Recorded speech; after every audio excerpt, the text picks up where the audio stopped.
call over to the New King County Board of Supervisors August 29, 2025 meeting to order. Ms. Watkins, will you call the roll?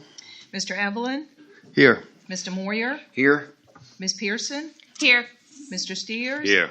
and Ms. Stewart. Here. Good morning. Welcome. Happy Friday, everyone. This morning, item 7, consideration of tax incentives for the hearth at Patriots Landing was pulled by the developer. So we'll start our agenda with item 1, discussion of drinking water CIPs. Mr. Lang. Good morning. Thank you. At the last board meeting, you asked for additional funding solutions that would help keep rates down and advance these two projects. So we have, with the assistance of Finance and Davenport and Mr. Hathaway, we have the following potential solutions in proposals. Our goals here today are to prioritize a resilient water supply, not just to sell you all on that idea, but to put that forward in our proposals and our CIP funding scheme here. Second, the primary is the Brickshire tank. Route 249 water line comes in right behind that. Second goal is to reduce costs and encumbrances, and we will present some examples there. Goal number 3 is to increase revenue, and finally, number 4, minimize debt service. Before we start, just a quick review of funding sources for our CIPs. Proffers are always preferred. We only get proffers as part of a rezoning. So you have no rezonings before you that offer any proffers to improve the water system. Number 2 is grants. For a county with an MHI in excess of $120,000, grants are very hard to come by. There are a few grants from private entities, and we do apply for those wherever possible.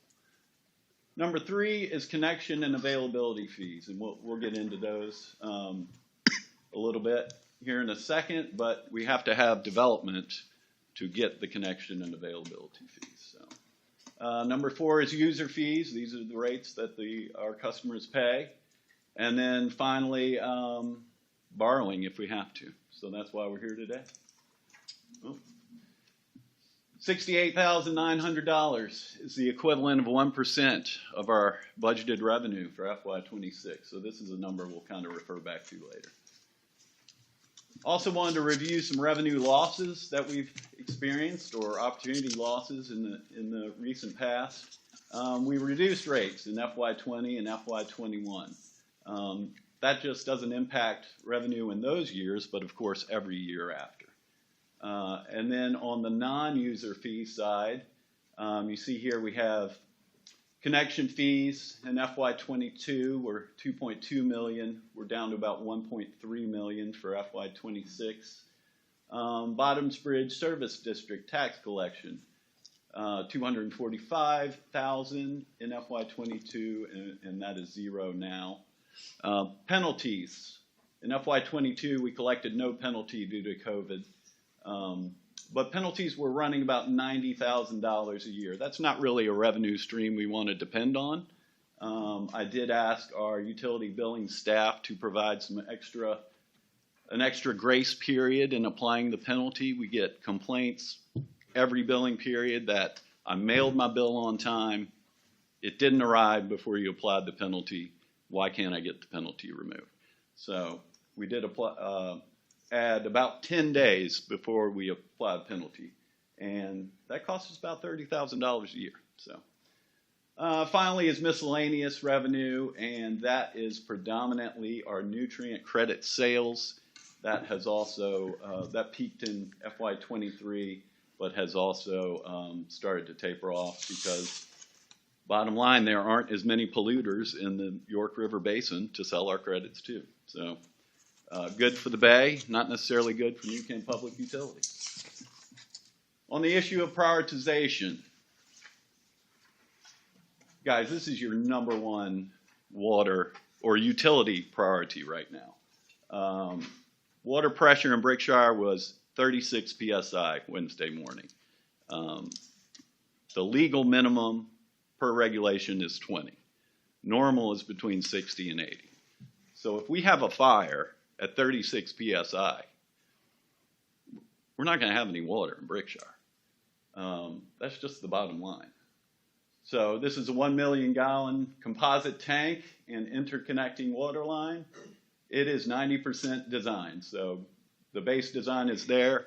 They're waiting on comments from utilities and planning. We have our construction permit, and this will be ready to bid in December. This is a priority for us. This is a priority for our engineering firm as well. It's estimated at $10.25 million, and my understanding is that cost is rising due to the increased cost of steel, labor, insurance, those sorts of things. There really are no suitable alternatives to this project. I can't stress enough, we need to start this immediately. So they say visualization is the first step in goal setting. Here's your visualization from the grandstands of Colonial Downs of the Brickshire tank. It was even less visible from the Brickshire clubhouse. And those were the only two locations we could find during our balloon test that you could see the tank at all. So the balloon test, as you can see, was run in the summertime. So there is foliage on the trees. But number 2, New Kent Highway, Route 249 water line. Last meeting we discussed the effectiveness of the backup supply well at Bottoms Bridge, or adequacy, I should say. This water line would alleviate that problem. This is a water line from Pomeroy Park to Quentin Elementary. This is completely designed and permitted by the Health Department and the Planning Department. 3.5 miles of 20-inch Class 52 ductile iron. This is ready to bid, and we estimate it at $5.5 million.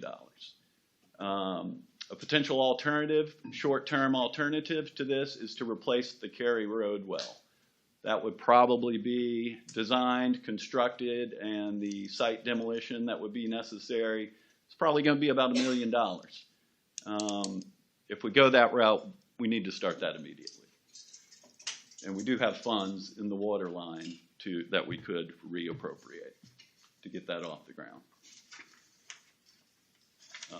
I'm off the screen, Michael. There we go. Also in the category of prioritization, we narrowed our focus. We have reduced our planning horizon to 10 years. That bumped a lot of high dollar projects off of our projections and helped bring down the future rate increases that we projected. DNCF, Ms. Pearson probably remembers, do not carry forward. We did not carry forward funds for future interconnecting planning. If we're not going to do this interconnection, there's no need in planning any others, right? We did not carry forward funds for future phases of the Pamunkey River intake site. We have work on site now. We have encumbered funds for that work, but that's going to be a whole nother funding discussion down the road. And then finally, we did not carry forward funds for DPU Operations Center design.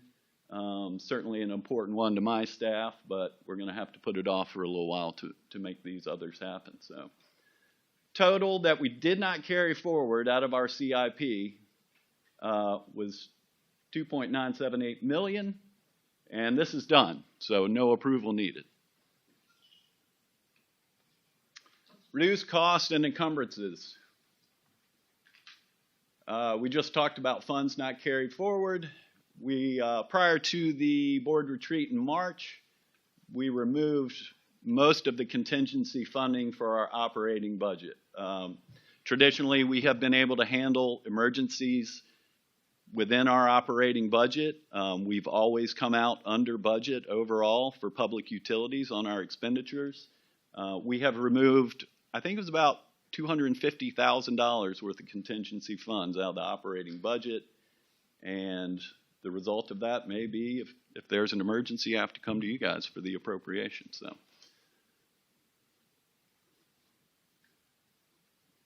Revise unrestricted cash balance. I think this is a good one to consider.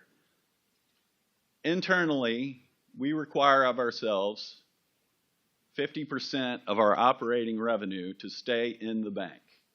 And that is in addition to the parity debt, which Mitch will discuss later, or debt parity, I should say. So our projected operating revenue, $8.033 million, means we have to have $4 million in the bank.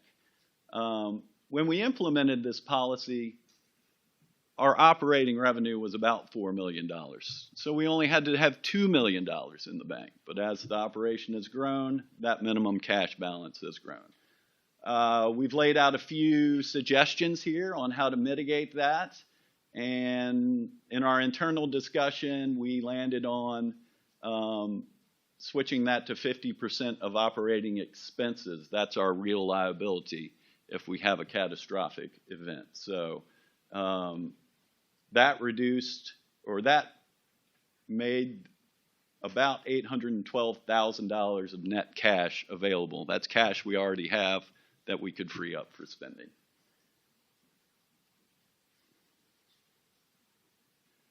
How do we increase revenue without increasing user fees? It's certainly a challenge. One way to do it is approve some proposed rezonings. Liberty Landing, residential, or Ashford, both of those utility systems here at the courthouse and at Bottoms Bridge were constructed with these demands in mind. So we are paying debt on utility improvements for developments we're not approving. Each of these could bring in about $5.5 million in connection fees. That actually undersells Liberty Landing a little bit. And $550,000 in annual operating revenue once they're built out. So that, and that's per development, that equals almost 8% increase in user fee revenue. As rezonings, they also have the opportunity to provide some proffers for our utility needs. Increased connection and availability fees. We've talked about this a lot, and this is, we don't want to price ourselves out of the housing market, but as an example, a 25% increase in residential water and sewer would push connection and availability fees from $18,925 to $23,656. Connection and availability fees are always variable depending on the development that they are in. Some are prepaid, some are water only, and then the housing market and inventory in New Kent, basically. Increased miscellaneous fees. This is the account transfer fee, new account fee. These are one-time fees. We could increase those from $35 to $50. Combine that with increasing developer fees for plan review, GIS, and inspection. I didn't even come up with 1% of user fee revenue. So we can do it. It's not going to be a great revenue generator for us. This one, I think, might be a great idea. Adjust commercial water and sewer rates to the highest tier. We have an increasing tiered rate. The more water you use, the higher the rate is for that volume of water. So if we adjusted commercial rates to the highest tier, we could generate about $10,000 in user fee revenue. The additional cost per connection is $22 per billing period. That's across the board. It's not a percentage, it's a flat rate. $10,000 is not a ton of revenue.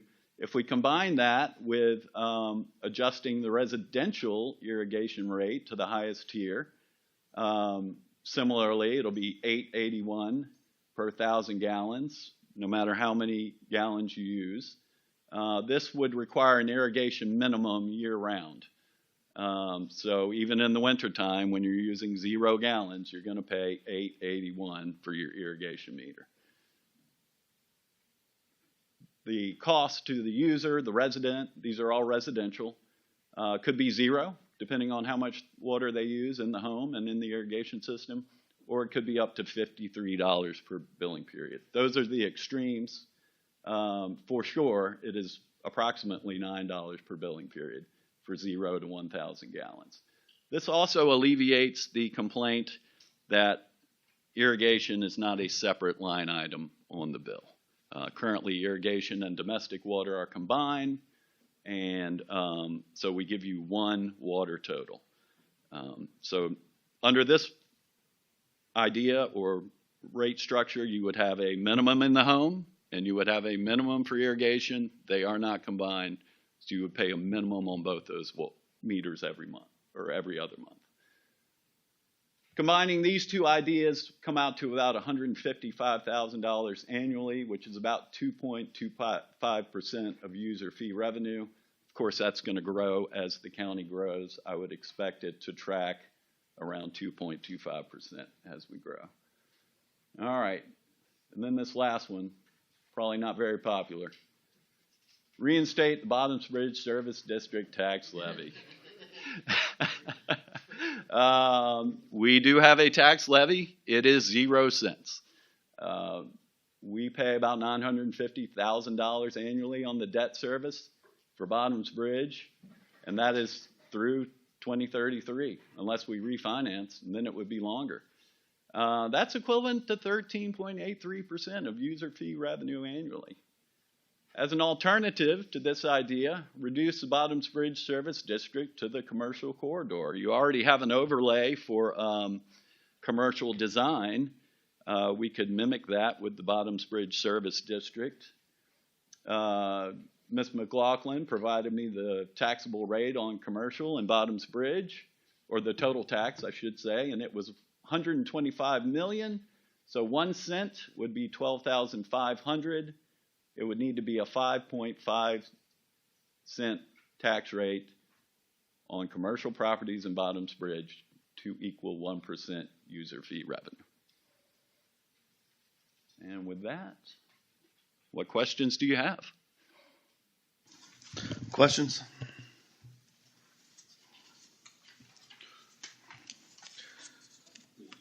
Yeah, I do. Steers. Mr. Lang, I know on the Brickshire water tower, since it can be seen from the track and everything, I'd requested to have Brickshire printed on the side of it. Was that approved? We aren't to that point in the design. We can certainly add that to the specification. That shouldn't incur too much cost, should it? $40,000. $40,000. It was $25,000 to add the New Kent logo to the Bottoms Bridge tank. And Mr. Dame said, we don't need it. Well, so, I don't know where these people come up with these prices. To paint Brickshire? yeah, I mean, it's, they got to hang over the side of the tank. It depends on the intricacy of the design, the number of colors involved. But we can certainly get it on there. Well, I think at $40,000, I don't think it's worth it. I don't. Well, that is certainly a item TBD. Yeah. Like we could add that at the last minute as a change Yeah. order. Well, I don't think the taxpayer should have to. But I just Maybe thought, we should sell some sponsorship space up there. I'm not sure about that either. But anyway, thanks for answering my question. Yes, Thank sir. I mean, I know some of your issues, increasing the revenue. I mean, I know the rezoning would provide another 8%, but that rezoning is going to impact, public safety, schools, and everything else. So it's going to be as different. I only speak for public utilities. So as a board, we have to, I understand. look at the whole picture. And I feel like our rates are pretty high. I think I was speaking to Mr. Steers the other day. Yeah, I'm just concerned. Several years ago, it was 8% a year increase. When I started here, it was 8%. Right. A year indefinitely. Yeah.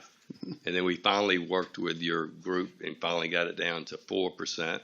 then for 2 years in a row, I think it was zero. We got it down to zero for a number of years. Yeah. And now all of a sudden it's back up to 4. Well, it's caught up to us. And we didn't want to have money in the bank just to have money in the bank. Right.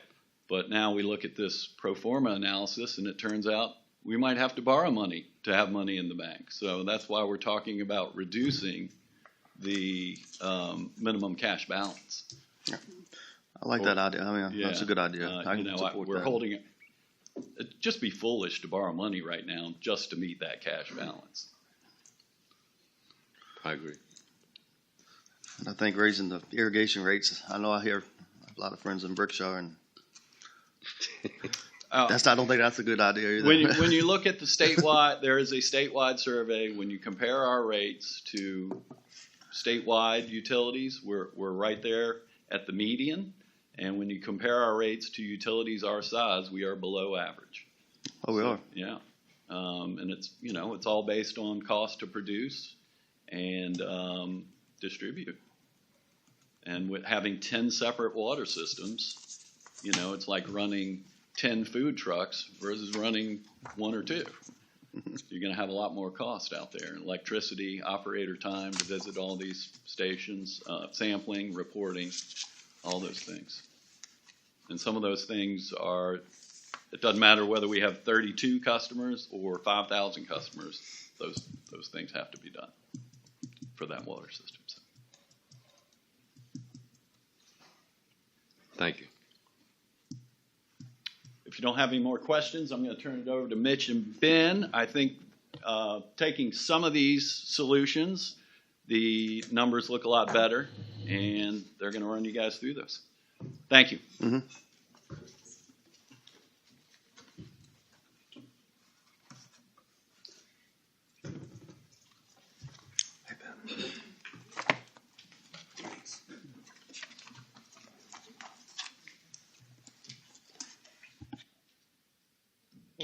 Good morning. Thanks for having us. Ted sends his best, apologizes that he couldn't be here today. But I'm glad to get a chance to come up and see you all again. So Mike, I think, did a good job of kind of laying out the progress that's been made and looking at these capital projects. And so I'm not going to repeat everything that he said, but we are going to focus a little bit on decisions that you all have coming up at the next board meeting regarding the fall VRA pool borrowing. So kind of want to frame those decisions and your options for you within some of the capital requirements and considerations that Mike just walked through.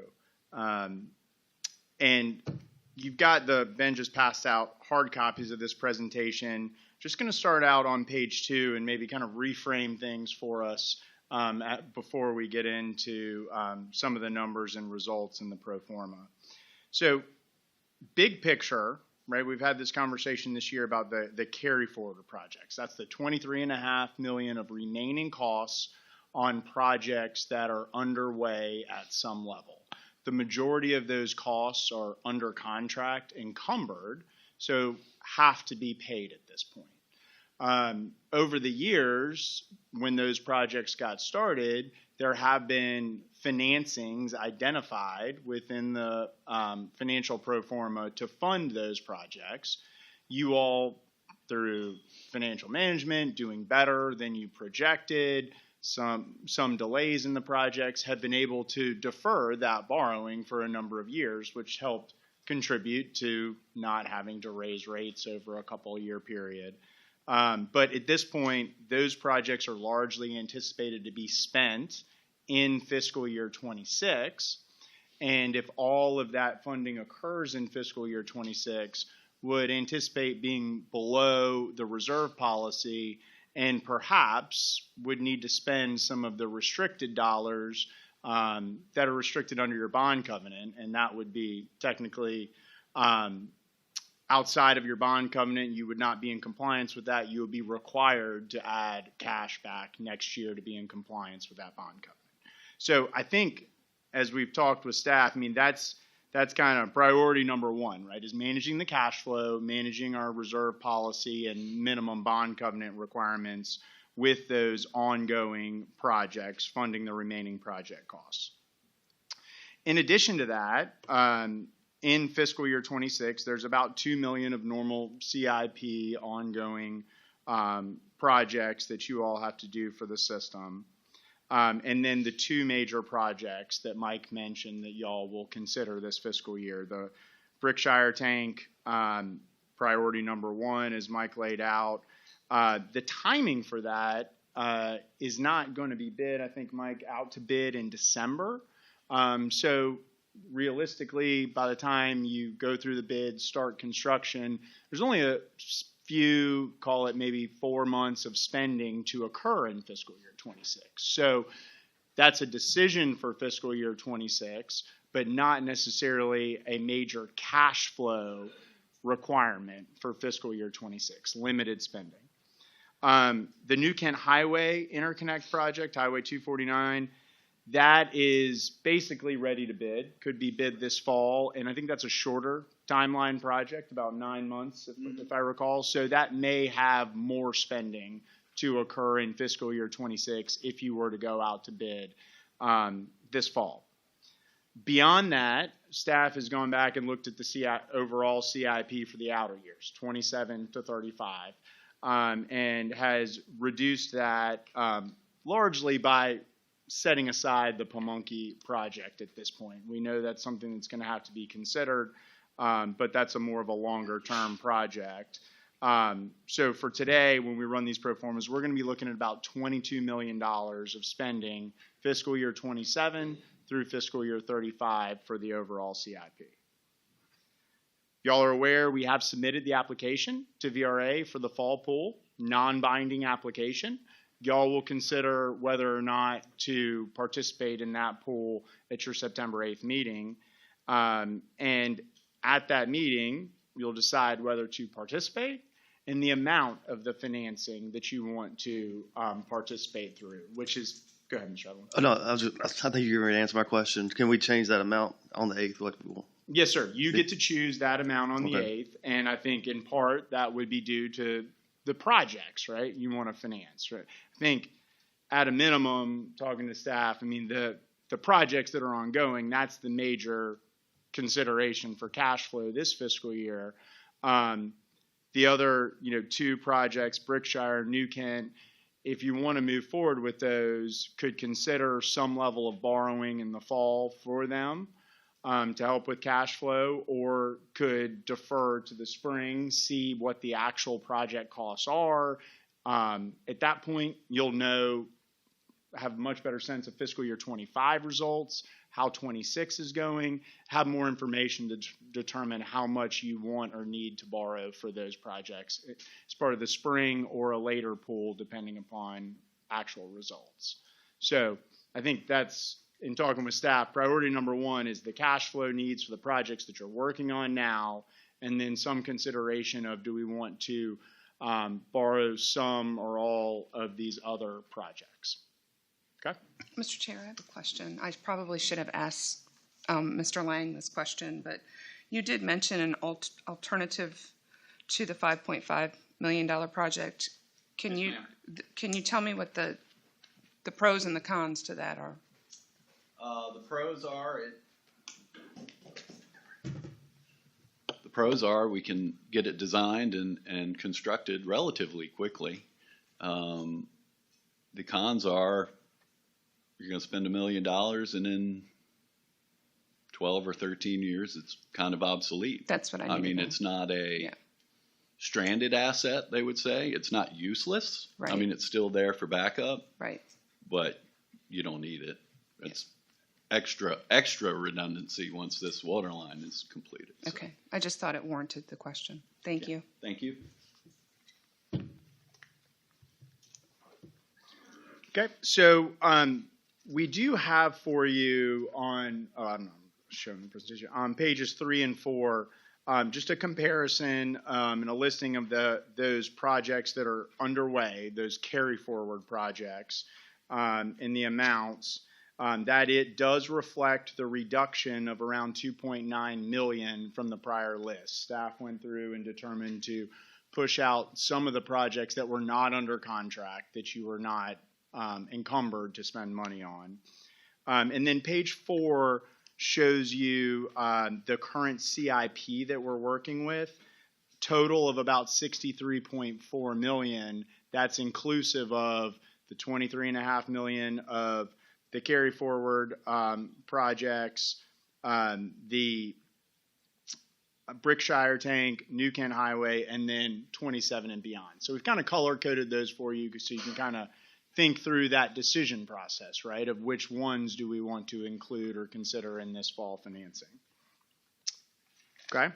So as we've done in the past, page 5, we're going to look at the forward-looking financial model to help give you all some perspective. And, thinking back, right, when this system was originally put in place, right, you all made the decision to have an enterprise system that is self-supporting, that insulates the general fund from having to support the utility fund. And you all have done a really good job over the years of maintaining that self-supporting status of the utility fund. And with the revenue bonds that are outstanding, you are kind of contractually obligated to maintain that self-supporting status. The goal here in this analysis is to maintain that financial health and financial independence of the utility system. As Mike said, we've narrowed the focus a little bit to fiscal year 26 through fiscal year 35, 10 years. I think it's important to look at the longer term overall picture, but really once you get out past the 5-year mark, a lot of assumptions, a lot of guesses as to what could happen. And with the growth y'all have seen over the last 5 years, things change and can change quickly. So we've kind of narrowed down the focus to a 10-year period with a little more detailed focus on the first 5 years. Staff has gone through and done a projection of the growth expected in the system based upon current development and proposed development that's moving through the system. That is what we're assuming for the growth rates in the system: connections, flow, customers. And that's in column C on this chart, what we're calling natural system growth. That is what is known and expected at this point in time. Similarly, staff has gone through on the operating expense side and projected out what operating expenses would look like based upon that level of natural system growth. And when you get into operating costs, right, you have the growth in the system, which you have drivers for the amount of chemicals, amount of utilities, et cetera, that you're using. But there's also the underlying inflationary market costs of the materials that you use, right? And so you'll see that over the first 5 years, 27 through 31, the projected operating expense growth of the system is running at a higher pace than the natural growth of the system. That is reflective of recent trends in the underlying market costs of operating the utility system, the chemicals, et cetera. After 2031, acknowledging it's hard to know where the market is going to be after 5 years for these type of things, we have simply reverted to growing operating expenses at the same level as natural system growth, acknowledging that as the system grows, you have more flow coming through the system. That's going to require more chemicals, more utilities, more power. But we're assuming that the market cost of those underlying market cost of those remain roughly the same. So that was a major change from the prior analysis. Again, to acknowledge that we don't know where we're going to be. We got better confidence in the first 5 years than we do in the outer years. And just for perspective, right, on the operating expense side, because of that imbalance, I'll call it, because of those underlying market pressures of expenses growing more quickly than the natural system growth, we're going to be showing a need for additional revenue over and above what the system is growing at. It's just in order to maintain that self-supporting nature of the utility, if underlying economic expense pressures are pushing that to grow at a higher level than your system is growing, there's a natural imbalance that has to get balanced out, right?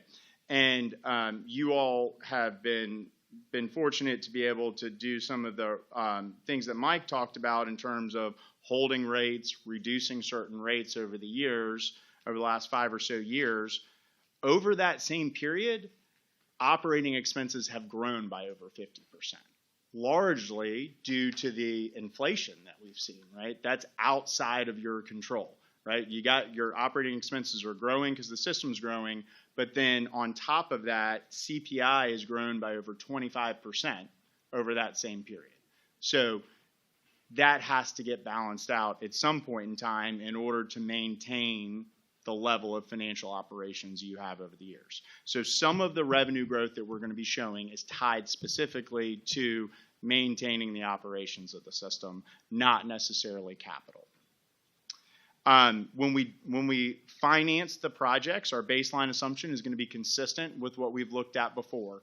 20-year term, so trying to keep a shorter term on the debt and get that paid off, and a 5% interest rate. We have added 1 year of interest only, so skipping a year of principal to kind of help bring the debt service online and continue to smooth those additional rate increase requirements.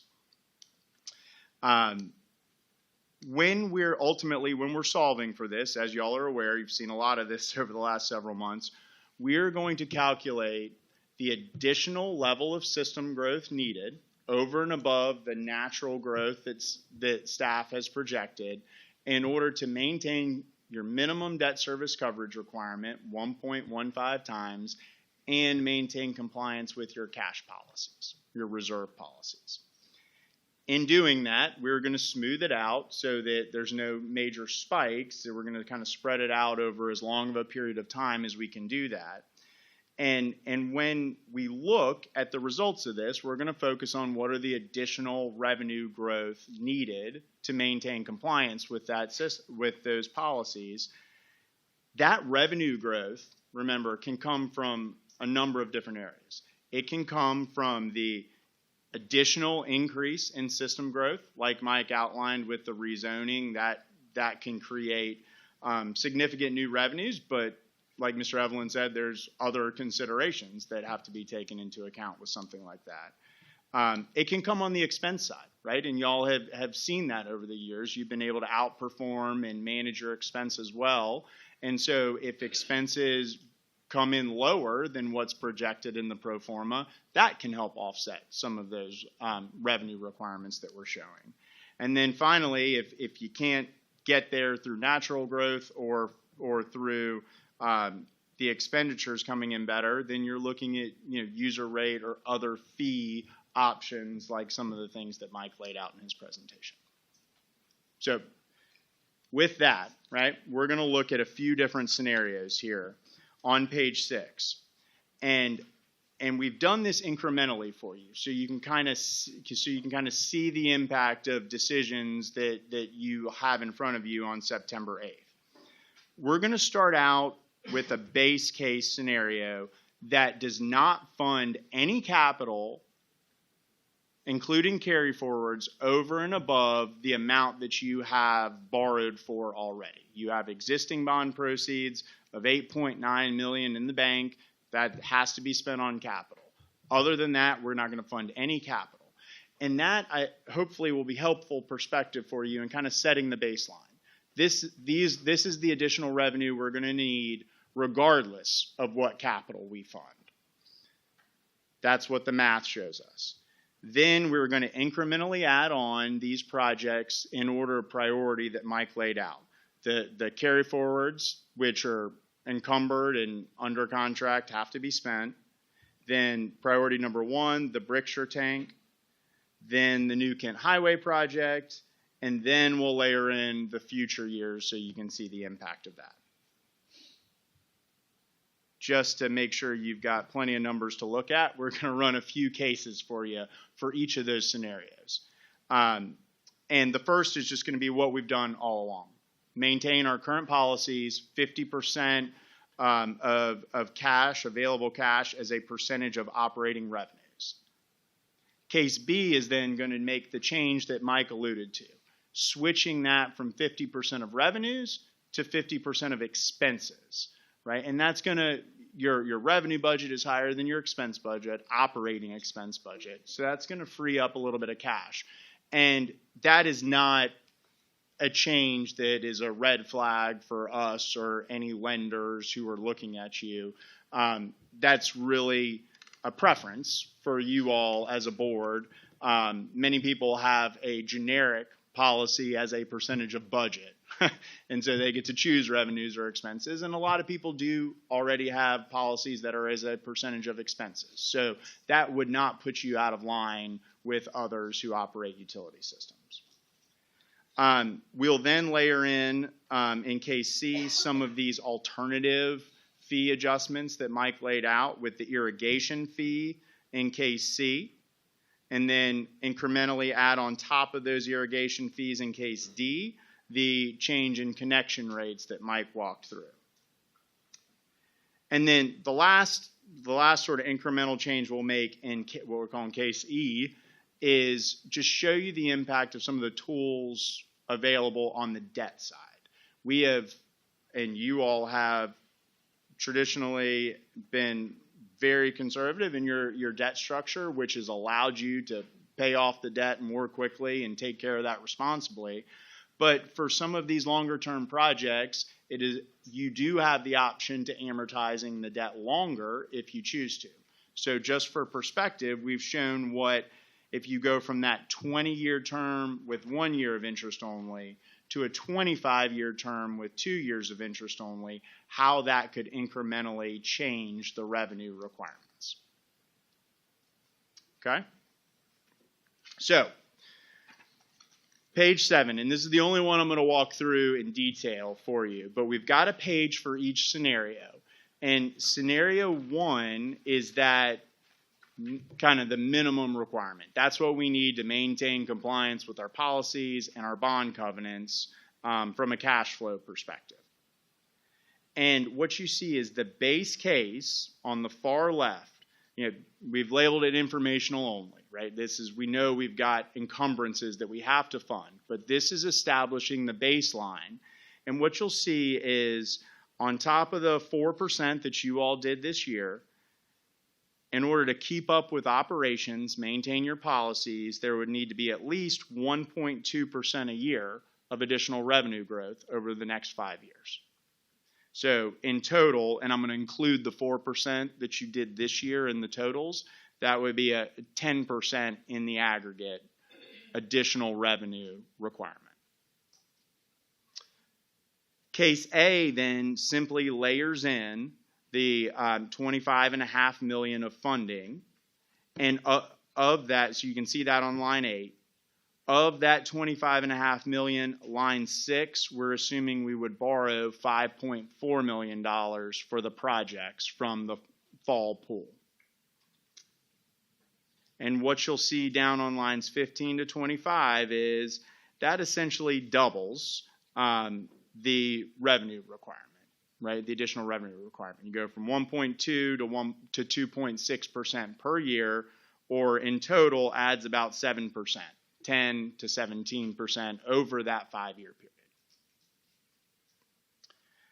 Case B is just making the change in the policy, remember. And so going to a percentage of operating expenses would improve that annual revenue requirement by about 0.2% or about 1% overall. So it helps. It doesn't fix everything, but it's incremental improvement, and I think it's not, something that is very reasonable to consider there. Then we layer on these additional fee or other user rate assumption changes. Again, this is ways that you could work to address those additional revenue requirements, and you can see how that improves things incrementally. About 0.25% per year for case C, another 1% reduction, and then another roughly 0.25 to 0.3% to case D. that would bring you down to about 13.5% overall over the 5-year period.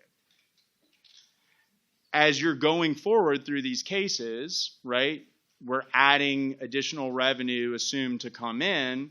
You can see line 6, that borrowing amount is going down as well, right? So it's costing you, you're borrowing less to fund the same projects because more revenue is available within the system. And then finally, case E is just showing you the alternative amortization term. Doesn't have a huge impact in this case because by the time you get out to case D, you've got only borrowing about $3.9 million. That will have a larger impact as the amount you borrow increases as we go through these cases if you choose to fund some of the other projects. Okay? So we've got this set up, and I know there's a lot of information y'all are processing. We've got this set up for each one of those scenarios. So I wanted to make sure y'all knew how that was set up. I'll tell you just high level, and then I'll pause and answer any questions. And I'm happy to go through each one of these in detail. But at a high level, going from scenario 1 to scenario 2 on page 8 is simply adding the Brickshire tank. And big picture, across the board, for all these cases, it adds about 2.5% to 3% of additional revenue requirements annually, and about 12% overall. It varies a little bit by case, but that's kind of the big picture takeaway. And then going from scenario 2 on page 8 to scenario 3 on page 9, which now includes the Brickshire tank and New Kent Highway on top of the carry forwards, it adds another roughly 1.7% per year, or overall over that roughly 5-year period of time, it adds about another 5 to 6% overall. And then the last scenario is simply funding these future year projects, 27 through 35. And the incremental change annually is not that great. Some years it's basically the same. Some years it may go down a little bit. But what happens is the time period you need to see or realize this additional revenue growth is extended because you're continuing to fund the capital into the future. So that's kind of the big change when you get to scenario 4 is the time period, not necessarily the magnitude of the additional revenue required.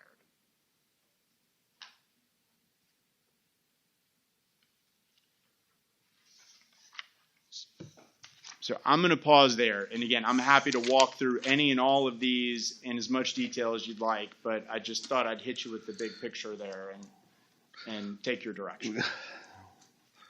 It's a lot of information for sure.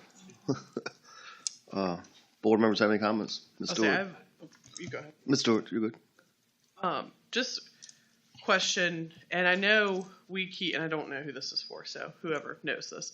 I know we keep public utilities separate, but when we're looking at this from a 30,000-foot view, how does doing any of these affect our ability to borrow for future projects that are not public utilities, or does it?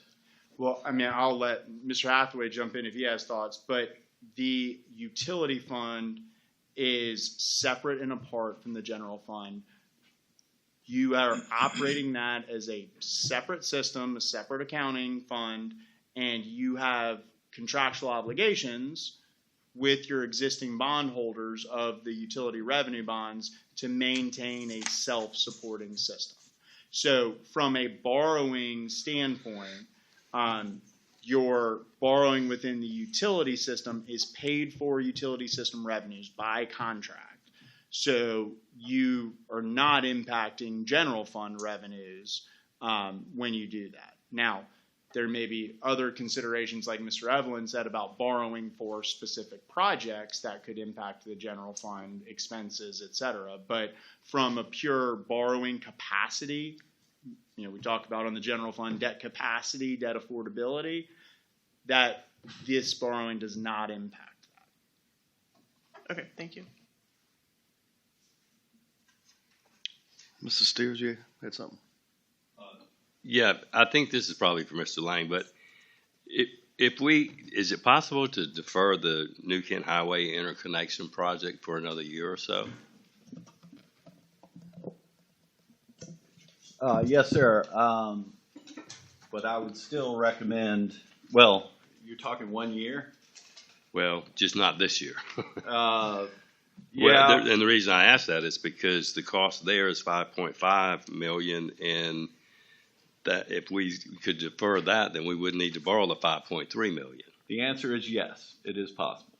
Of course, the risk is as Bottoms Bridge continues to grow, and we're talking about the Hearth apartments. Well, we're not going to talk about the Hearth apartments today, but they're out there. We've heard that Robbins Creek, some rumblings from Robbins Creek construction beginning soon.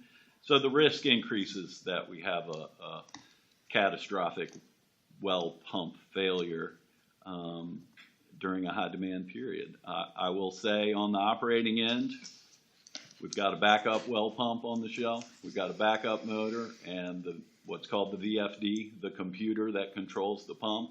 We have a backup ordered and on the way.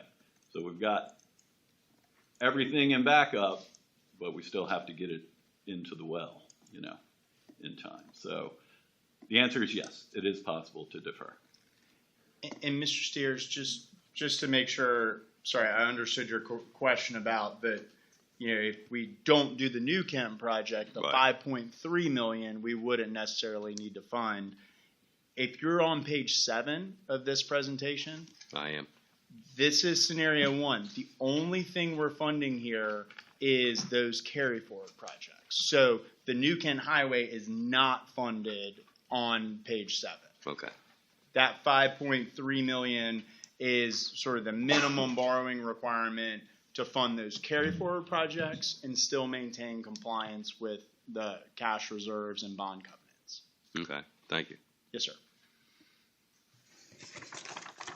Anyone else?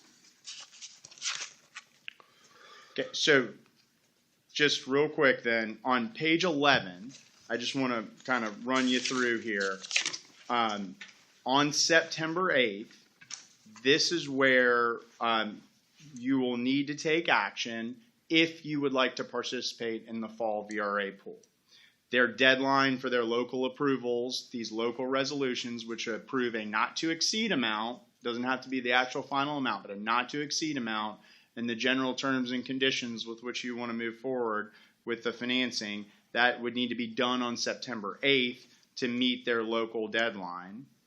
And then if you choose to participate, the bond sale would be in late October. That's when you would lock in the interest rates and hopefully do better than 5%. And this analysis looks a little bit better. And then you'd have the money in hand by November to help cash flow these ongoing projects. And so I think we put for you on the right-hand side of the page just some things for y'all to be thinking about as you go into the September 8th meeting. I think, first and foremost is, do you want to participate in the fall pool? I think what we found in talking with staff and looking at the analysis is there will need to be funds borrowed in fiscal year 26 based upon the cash flows that are out there. If you're going to stay in compliance with your reserve policies and perhaps the bond covenant requirements. It could be deferred to the spring.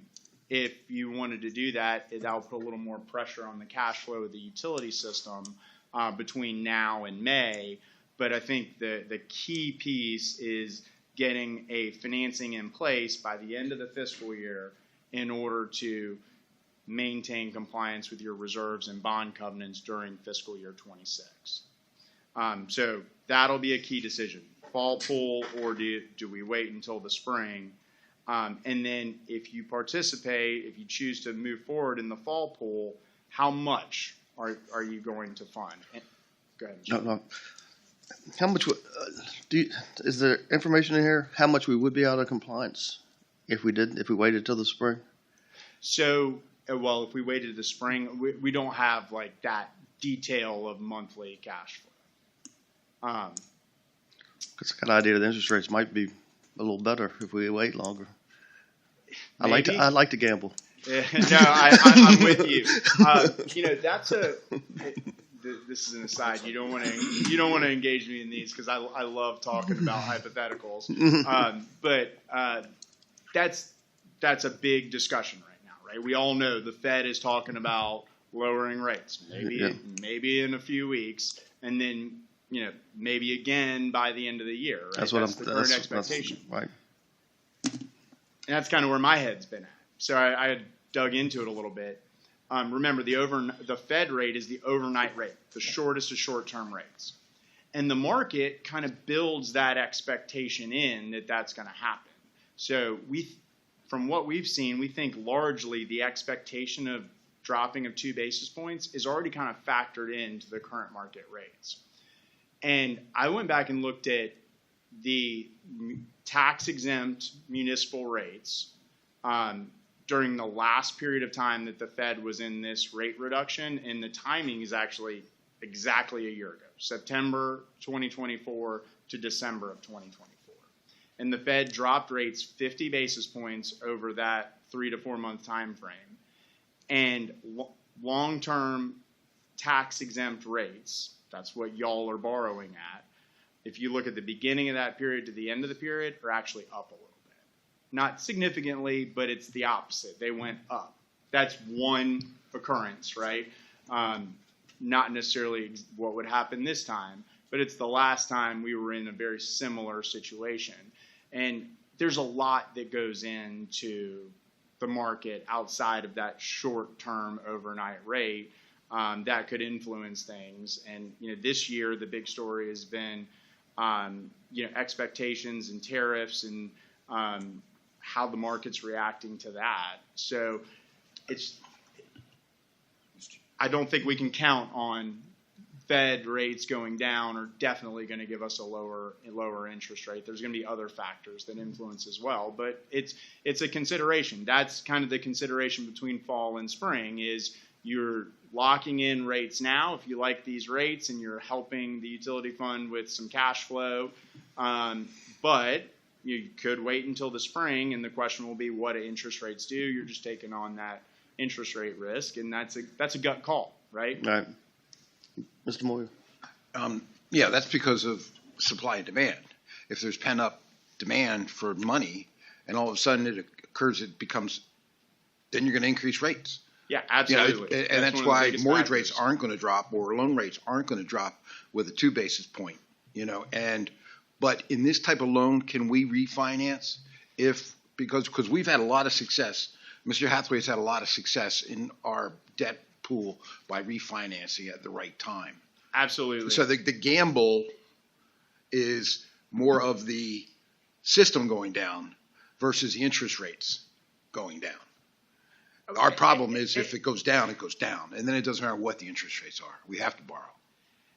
And to your point, with VRA, you will have the ability to refinance after 10 years. That's kind of the standard approach. You have first 10 years are non-prepayable, and then after that, you'll have the opportunity to refinance and lower interest rates if the market supports that.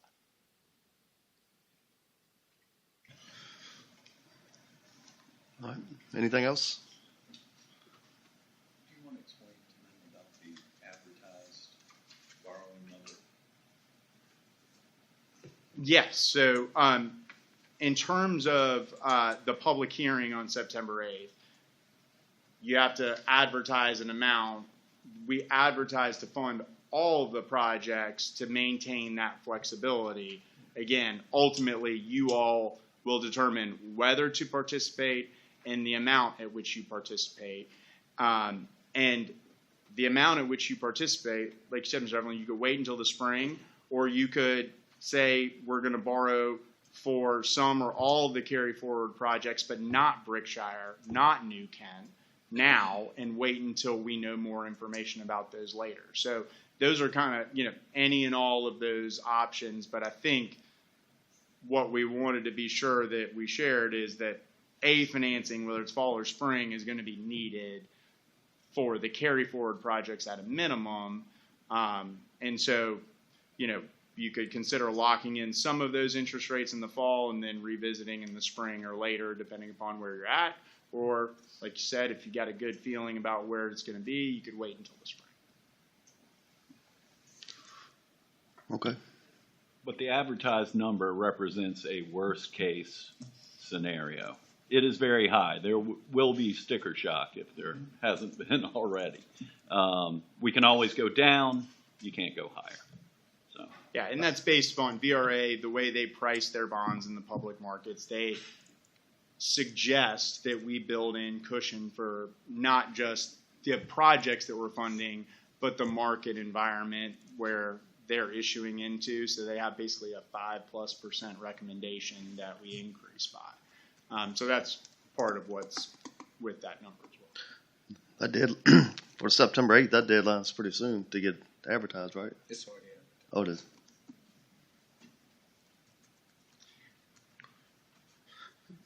All right. Thank Good seeing y'all. you again. Good to see you. All right. Thank you.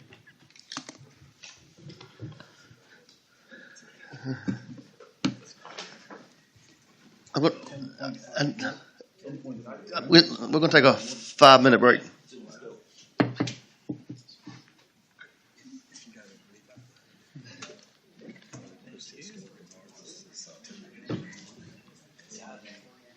Well, I was thinking I would leave. I'll turn it over to John. Oh, okay. Because I know all this. I'm Parks and Rec. Okay, yeah, okay. What's it? Can you see from there?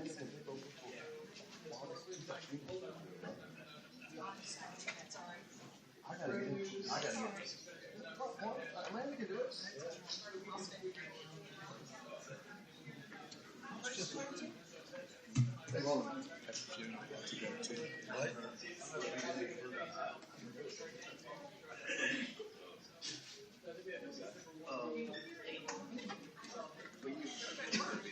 I didn't know it would be that long.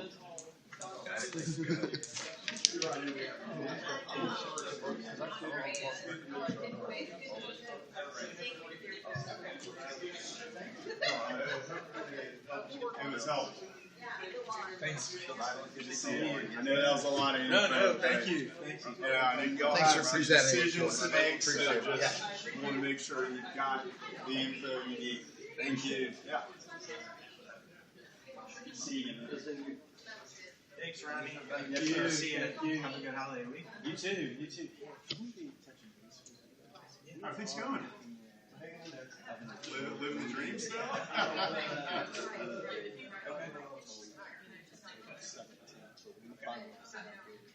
Yeah, maybe.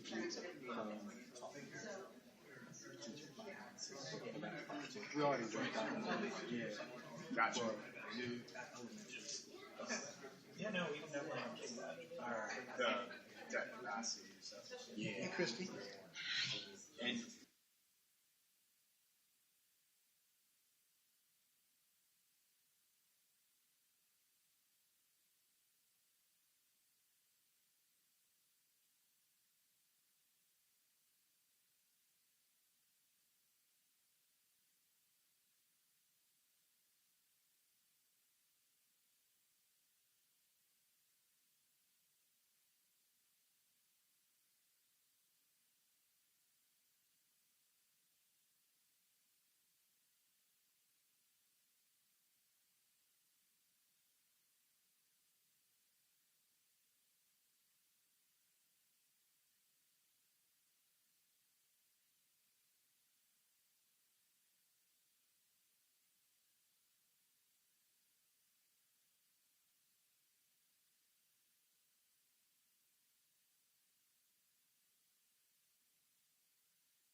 Call the meeting back to order.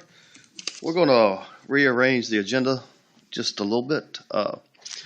We're going to move to item 5, Resolution R-28-25, affirming commitment to fund the local share of the Route 249 dispatch roundabout.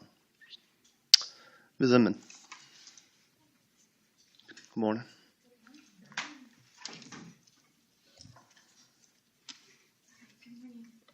Mr. Chairman, members of the board, thank you so much. Just a quick briefing and background on this resolution. Goodness, we've already submitted a pre-application for revenue share to construct a multi-lane roundabout at Dispatch Road and 249. Basically, the improvements will achieve better efficiency from an operations and a safety perspective. Right now, it's an unsignalized intersection. VDOT did do a warrant analysis to determine if they could put or would want to put a signal there, and they determined that they did not. But they were in agreement with working with us to advance with a roundabout design. So we've been doing that. We did submit the revenue share application, pre-application for this project at the end of July. And now we're in the full application period.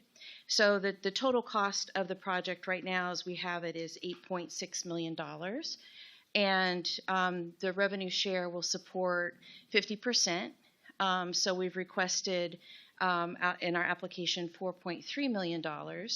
So this resolution will just go to support our final application. I will note that we have submitted an application to CVTA for regional funding for our 50% share for the $4.3 million. So that would be our leverage funding for the revenue share should we receive, be granted that funding. That application period has ended, and we're now going through the evaluation, and we'll be working with CVTA on that. So there is a chance that our local share will be covered through that regional funding. I have received some feedback from VDOT, and they've indicated that they've sort of put our project in for potential funding in fiscal year 27. So that's, we'd be able to advance the project much sooner than we originally thought going into this. So we're excited about that. So we have met with all the property owners. We're still working with Pleasance Hardware because they're wanting to do a different site plan for that particular property. So we're working with them right now on access into that site. Sounds good. Any questions, comments? Ms. Emmons, you said a multi-lane Yes, roundabout? sir. Like Yes, sir. more than one lane going around in a circle? So going eastbound, because of the traffic volume that's projected, we'll have a turn lane, basically it'll be a turn lane going eastbound, so that it will allow direct access into the residential and the commercial. So it's a entrances. slip lane. I wouldn't call it it's an auxiliary lane. So it will be a second lane. So when you do come in going eastbound on the roundabout, there will be 2 lanes. The roundabout, the auxiliary lane will end at Woodbrook Road. So we'll have a transition over. So it'll be easier to get into the commercial, the Pleasance Hardware, and the daycare. Also, there is a residential driveway that's right there that will also have access from this auxiliary lane. Okay, thank you. Yes, sir. Ms. Pearson? Is that similar to the one that goes into the groves? Doesn't it have a second kind of? Yeah, I believe it does. Yeah. Yes. So it'd be very similar to that. And so far, we've had the right-of-way acquisition is fairly minimal. We'll see what happens with the Pleasance Hardware, but at this point, it's been pretty well received by everyone. So we're glad about that. That's good. That's a traffic nightmare up there. Yes, for sure. So. All right. If there's no other discussion, I'll entertain a resolution. Mr. Moyer? Mr. Chairman, I move to adopt Resolution R-2825, affirming commitment to fund the locality share of the Route 249 and Dispatch Road Roundabout Project and authorize the county administrator and/or his designees to execute all agreements and/or addendums related to the Route 249 and Dispatch Road Roundabout. And thank you. Yes, thank you. Thank you, Mr. Moyer. Ms. Watkins, will you poll the members, please? Mr. Moyer, Aye. Ms. Pearson, Aye. Mr. Steers, Aye. Ms. Stewart, Aye. and Mr. Evelyn. Aye. Next, the update on the New Kent Housing Advisory Committee. Our chairman is here, Mr. Andy Shine.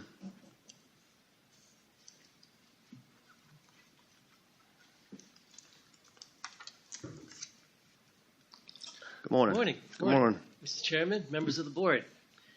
As chairperson of the New Kent County Housing Advisory Committee, I'd like to give you an update what we've been doing. So let's go back 18 months when we first started. First meeting.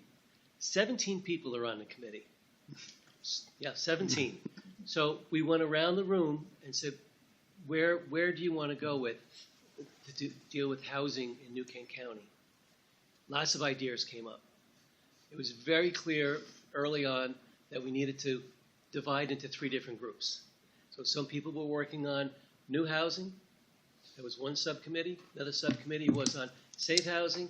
Another subcommittee was on research. So let's go through the subcommittees. New housing, new homes, manufactured homes. Ideas came up.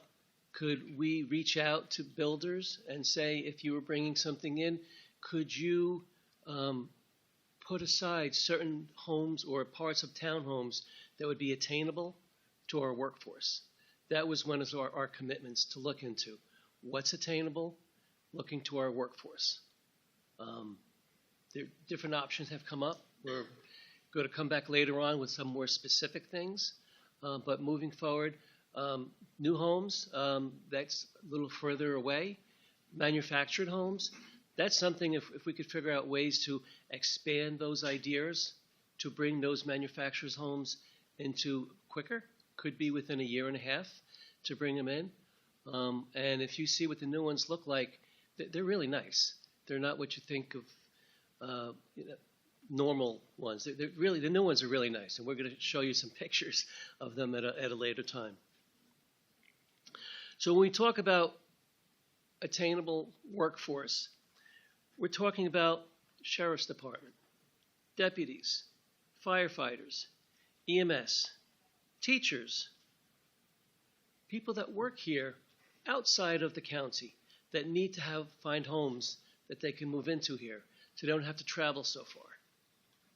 We lose out sometimes on good help for our commercial entities that are coming in here because they have to travel too far, where there's no place here that they can afford to live. So if we had options that were attainable, and for the workforce, these options would a good presentation, something that we would advise the board to look at. Another subcommittee is safe housing. Now, this was a lot of discussion on safe housing. We're concerned about the residents that want to age in place. We're concerned about residents, citizens that can't afford. They have problems. Things come up. They need help. We brought in, actually what came in was several presentations from Proclaiming Grace Outreach, Housing Partnerships Incorporated, Habitat for Humanity. I was really surprised at what all these different organizations offer, often for free. Car repairs, food, clothing, people that are disadvantaged, have an economic hardship. They need to know that these things are available.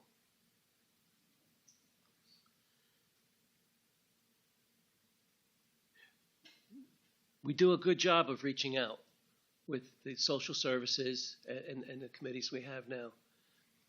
I think we need to reach out a little bit more. And one of the ideas we have is putting something on the county website where you can hit a link, and what will come up is the different places where you can reach out, what services are available. I mean, it's beyond just getting a ramp put in or getting a leak fixed. Some of them did a car repair. Some of them did work inside the house. And I mean, if you qualify for it, it doesn't cost anything. We also asked to reach out into some of the churches, to reach out to their parishioners. A lot of the people that need assistance, they don't come to meetings. They even go on the county website. They don't even know what's available. So we would like to have a reach out education program. We would like to put it together and show you how that would work out. In addition, just coming to meetings or seeing stuff on a website, how can we reach out to the people, letting them know what's available and where they can reach out to people?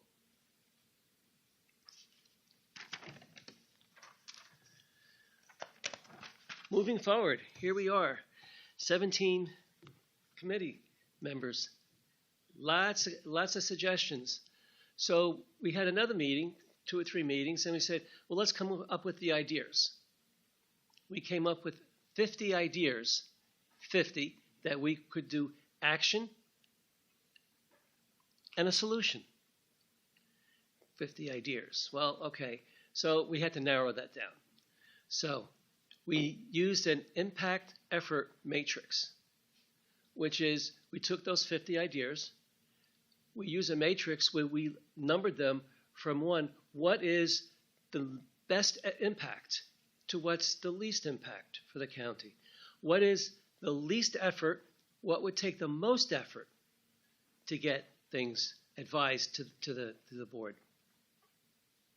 So we then narrowed it down to 10.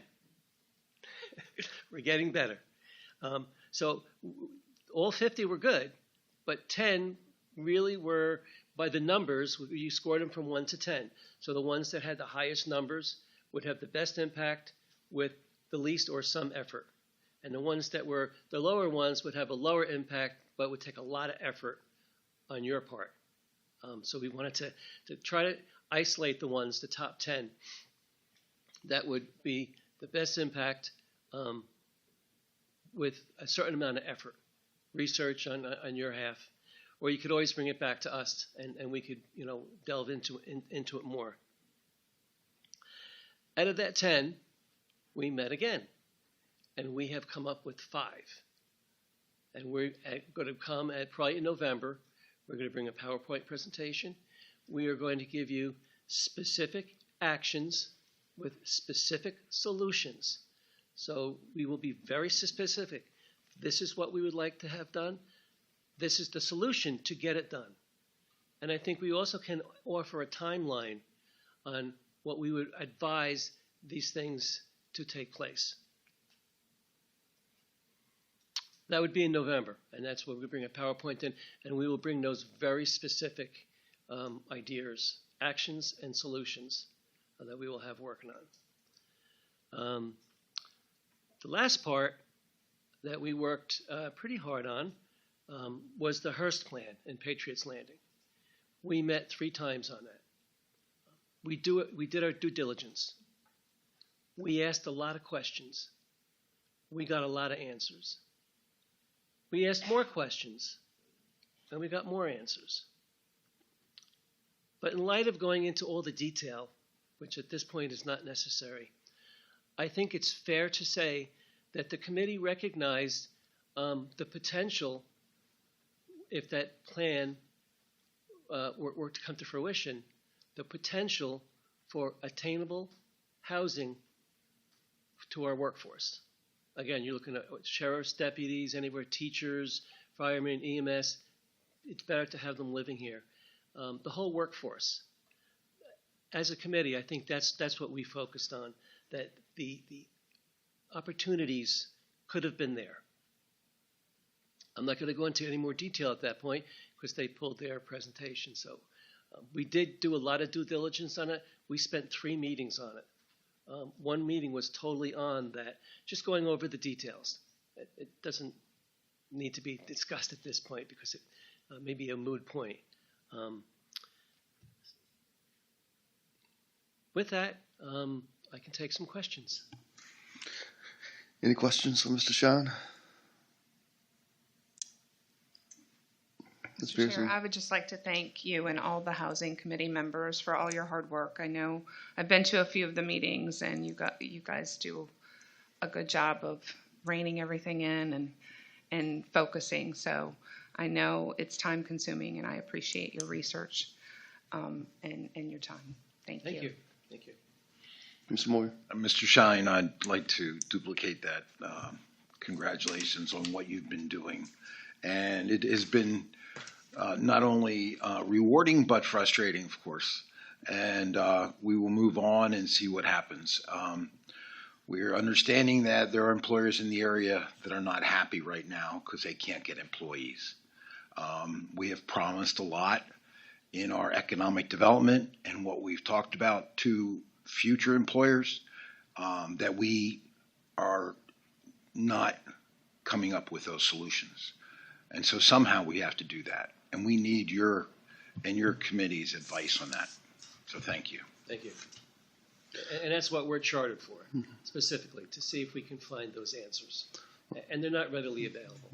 It takes a lot of effort and commitment to go into it. So, thank you. Yeah. I just echo their comments, and I really appreciate everything you're doing. I do like the idea of you bringing something to the board and then you have a solution. I like that. We want to make it easy, because some of the other ones would be a lot of effort Right. on your part. I mean, you would have to go and do a lot of research and other stuff. But that's our job. Yeah. Is to come up with, do all that research, do the due diligence, and kind of simplify it into here's the action, here's the solution. I like that. I like hearing that. All right. Well, thank you. That's it. Our meeting's on the first Wednesday of the month, 3:00. Visitors board, open to everyone, to the public. There is a community comment section at every meeting, so everyone is welcome. Come in. Thank you. Thank you.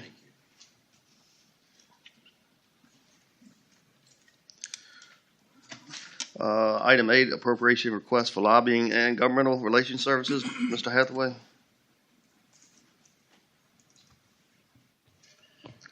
Thank you, Mr. Chairman and members of the board. You have before you a proposed agreement between New Kent County and Capitol Square Strategies for lobbying services for the FY26 fiscal year.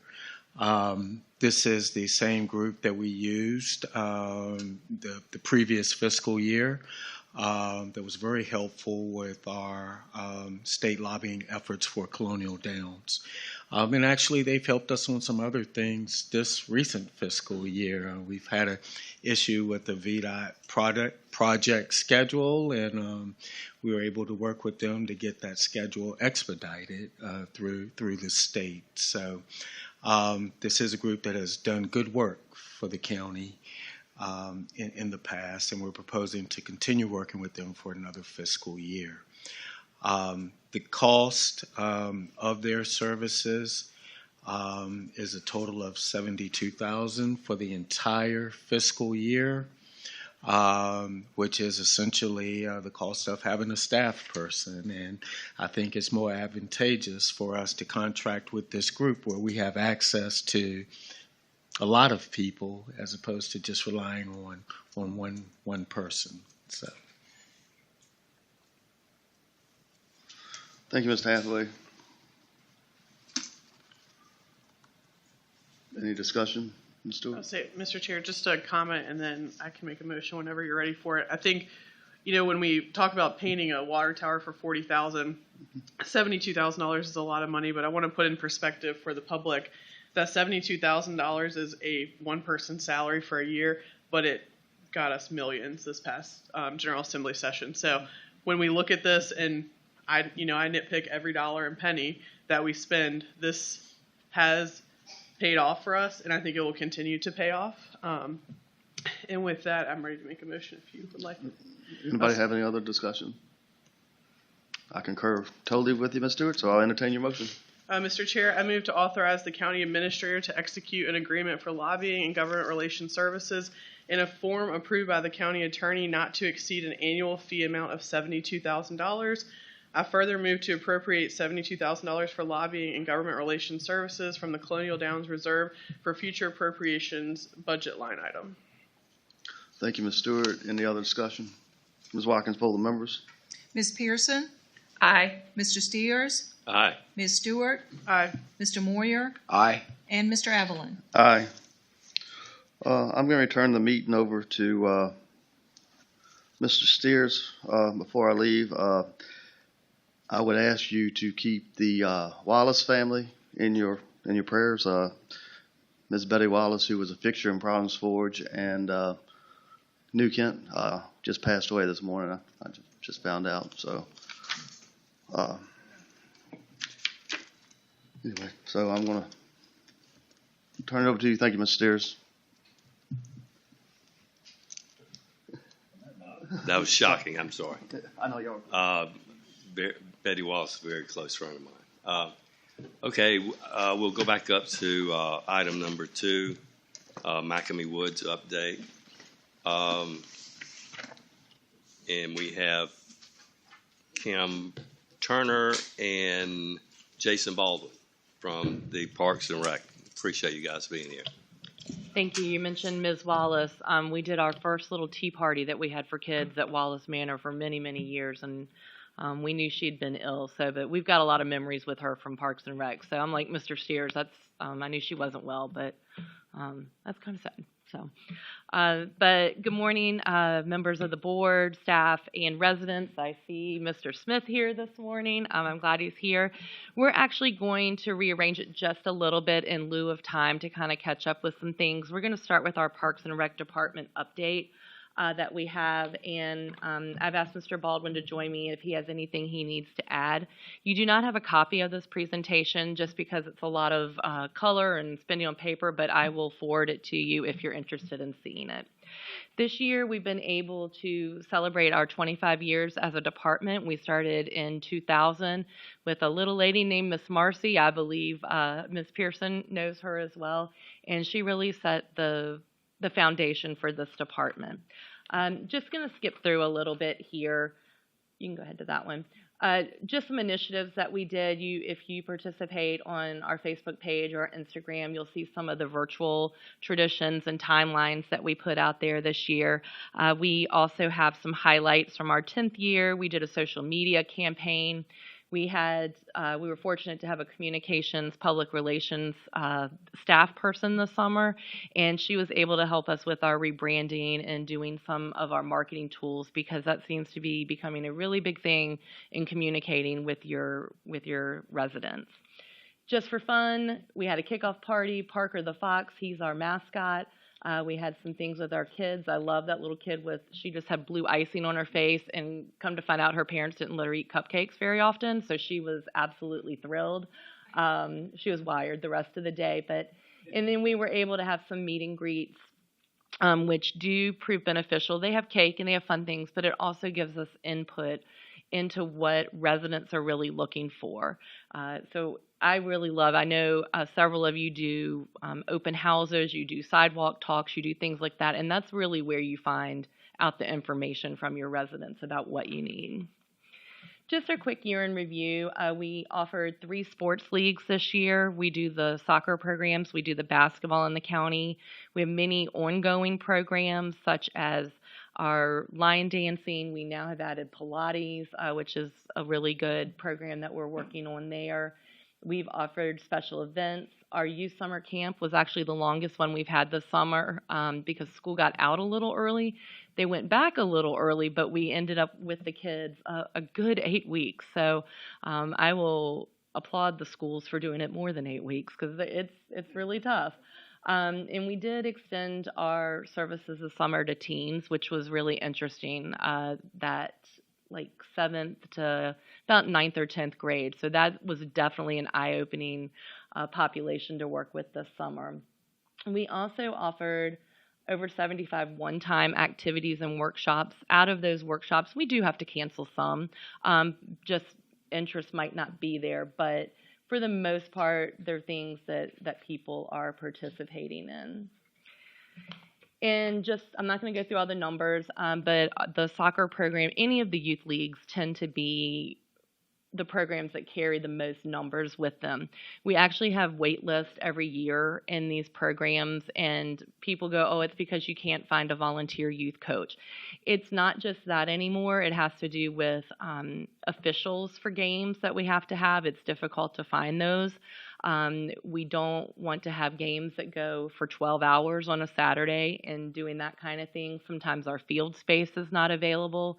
Mr. Baldwin can tell you how much is a case of paint now for line and fields. It's about $120 right now, which is almost doubled in 2 years. So we're trying to meet needs and be efficient. And one of our goals is not to make money; it's to provide things at cost to residents and not be so expensive. And so we try to have people participate there. I know Mr. Moyer and Ms. Pearson, I know you have some invested in the senior adult community, and you were able to come out to our senior adult picnic. We had well over 100 residents there for that, which I think is a great turnout for folks in New Kent. And most of the people who came were not from certain neighborhoods. They were just in single homes in the county. So they really look forward to coming together because they usually have churches as an opportunity to get together. But other than that, there's not really a place for them to congregate. Our after-school program, you've heard about this over the years. We've done before and after school. Last year, we offered just the after-school program. Our numbers did take a little bit of a dip, but we were unable to really support the morning program because it's very difficult to find someone who wants to work for an hour and a half in the morning and come and do that. We used to be able to tap into paraprofessionals at the school, bus drivers, but those things happen at the same time as the program now.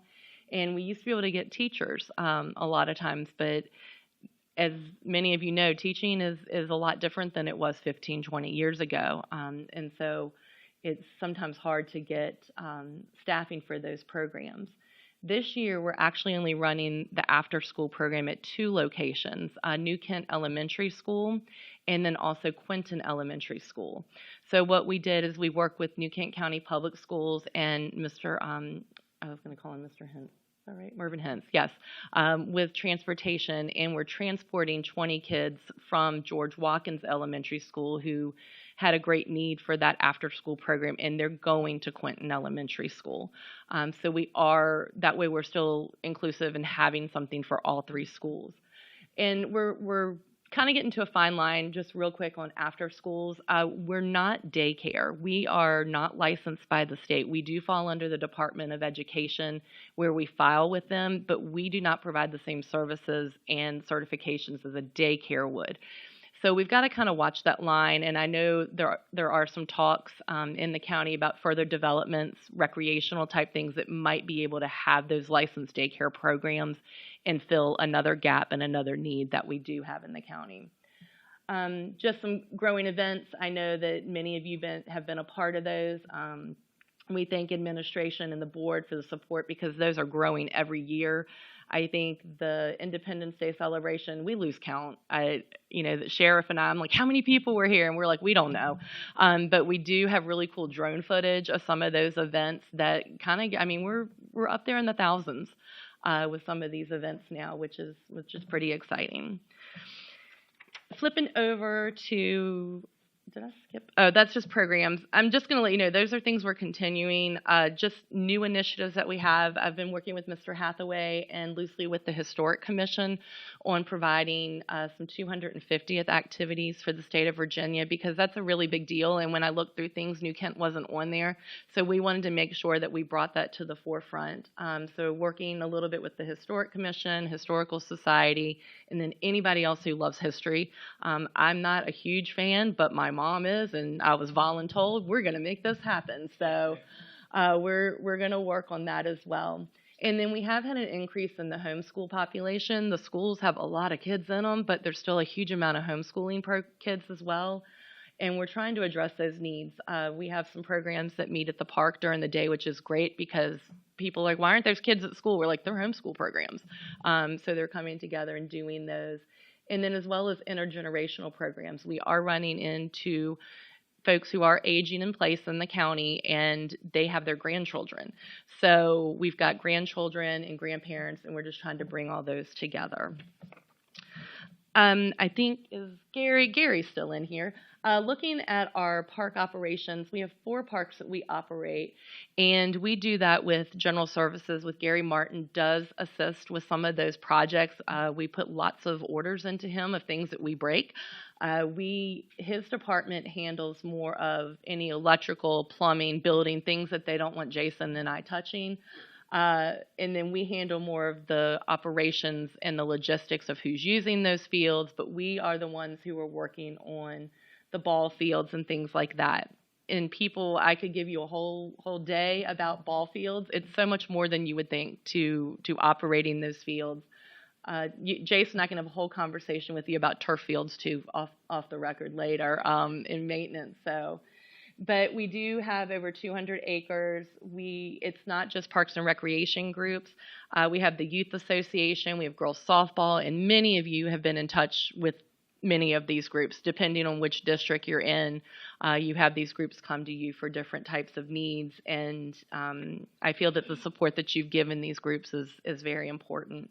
We do rent the Quinton Community Center. We are rented out every weekend until the end of the year. I feel like, man, we need to raise the rent on that place because it is very reasonable. But then on the flip side, I think that's why it's being rented so often, is because it is reasonable. We might be bringing some capital I don't know if it'll be capital. I'll have to add it up. Some improvements for the Quinton Community Center to maintain that. And then we'll look at the fees in next fiscal year. Just an aside on the Parks and Rec gym, one board member asked me about why can't we do programs in the gym during the day. We have a commitment to the schools during the day. New Kent Middle School utilizes the gymnasium and a lot of times the field because the numbers have increased at the middle school, and when you put that many classes together in a gym, it's very difficult. So they do come over and utilize that gym, and I don't want to say it's a bigger bang for your buck, but we meet the needs of the school classes versus maybe 10 people who are doing a Zumba class. There are definitely needs, there are definitely wants, but we do try to partner with the schools and meet those needs. And then we do continue to work with our co-sponsored and affiliate groups. Those are the youth programs that we're not running, but we partner with them and require certain stipulations of them to be a partnered group with the county. And I know I'm kind of going fast, but I want to kind of catch up a little here. This is just, again, a highlight of some of our staff that we have, our volunteers. We're really excited. The New Kent Youth Community Service Committee, which several of you just made appointments to. When I first set up this presentation, there were only 6. That's already gone up since I've put this together. So we're excited to try to get these youth involved. And so if you have activities that you know of in your districts that you could use some community help, let me know or let Mr. Hathaway know, and we'll connect. And I know, Ms. Pearson, you're involved with that group as well. We'll get them in there because they truly are the leaders of this county coming up. So we want to rally them in there. Definitely that's a quick highlight. We provide activity guides. We're still struggling with how to reach out to folks who do not utilize social media, which is primarily our senior adult population. So we're working with churches and different things. Sometimes by the time we get the information to them, it's too late. It's not in real time. So we're still working on that. But for the most part, people are learning about offerings through our activity guides, which are on the website, and our Facebook, and then we're slowly moving into Instagram because we have found there's a group there that's where they go to. But the more things we add in, the more we have to monitor. And we will not, some people will say, why won't you respond on New Kent Neighbors? Why won't you respond to this? We only respond to comments that are on our New Kent County Parks and Recreation pages. One for our sanity, and then one for because we know it's available to everybody. Thank you. Yvonne. The formatting's off a little bit. I apologize. I don't know why it is up there, but I'm real proud of our staff. We have worked to get different maintain certifications. I know many of you are familiar with that in your jobs. They're not always easy to get, so I'm real proud of our staff for continuing those things. Mr. Baldwin has renewed his commercial pesticide license, which you wouldn't really think that's a big deal, but it really is. We're the only department in the county that can legally commercially spray. Anybody in the county would have to do training and fall under him at this point. And then Miss Nagy, who has joined us as community outreach and special events. If you know her, she's a little firecracker. She attended a special events management school for a week, and she brought back a lot of knowledge, hopefully a lot of things with sponsorships that we'll slowly start to incorporate into our events. One, to try to save the county any money that is put into those things, we can try to recoup some of those. And then there's some other things. FY26, I know that you're going to move into capital planning. I know Mr. Lawrence is going to be sending out FY27 anytime here. But we are looking at a basketball court at Pine Fork Park, which was part of the original plan for there. We've kind of marked things off. We're scheduled to start this fall. We should be able to complete it this year, but we've got one other project that we're going to speak with you about to kind of see the order that that's going to go in. Quinton Park, we have some funds designated for playground improvements because it has been there since 2007, and as a county, we need to stay up with safety standards and different things. We've had inspections, we've kind of put some Band-Aids on it, but we're really to the point where we need to replace it, or it's to the point where replacement is going to be cheaper than repairs. I have not deferred that to next fiscal year, but I've deferred it a little bit this fall because I'm trying to get a matching grant that will double our play space. So I'm waiting. I probably won't hear on that till the end of probably November or December. So I'm hoping we can get that. The Quinton Park Splash Pad, we're going to talk a little bit more about that. We've done more research on the operating impacts and some regulations that have come about since we introduced the project. Well, that's a whole thing there too. And then Warren Nature Trail in the eastern end of the county, we just have some funds just to improving some of the things there. I was hoping we had enough money in what we have to do some surveillance and security type things, because that seems to be a concern from residents. But I think the more we develop that area, the better that will be, because there'll be a lot of traffic. And then also, I know Mr. Hathaway has presented to you the possibility of a community center or building in that area. So we don't want to do too much and then have to come in and tear it up with something else. So we're working with Mr. Hathaway on that to kind of see the best planning and timing for things there. All right. I got a spelling. Just some real quick, I want to hit on some trends in parks and recreation. I know you think this may sound silly, but health and well-being and mental health is a huge deal right now in our country. I'm just thinking about you as board members. You have your own life, your own health, own things to do, and then you've got the county's issues that we give you to solve on top of that. But there's a lot of mental health issues involving parks and recreation, and the power of parks and the things that we can do really are important. There's a thing called the loneliness epidemic. There's a lot of information out on it right now. It points a lot to everything from isolation to suicide. And so we've been working with the Virginia Department of Health and Emily Hines in trying to do some programs and different things that will benefit our community. Another thing is climate change. I know our fire chief can vouch for this one. Everything just seems to be extreme when it comes in lately, but that's just there. And then recreation program trends, these are nationwide. Mr. Steers, your swimming and aquatics is on there, still a big need, a big want. And then some other things there. There is a surge in what we call therapeutic recreation programming, and that's inclusive recreation, not necessarily like your DEI inclusion, but more about including everybody and their needs into recreational programs. So we're trying to incorporate some of that into our things that we're doing. And then AI is taking over the world. Our technology, I'll put a plug in there for Jonathan Stanger and his staff. I didn't realize how important IT is to supporting all of our functions of this government, and it's very important, and we're starting to see it as well. Just growth and needs. I'm preaching to the choir here. at least 3 years in a row. I haven't seen Weldon Cooper. I didn't look that up yet. I don't know if we're the fastest growing for the 4th year. But we know you have needs in every direction. I put public safety and schools and infrastructure. I guess I will add public utilities to that list now. I know they're an enterprise fund, but it still does have some impacts.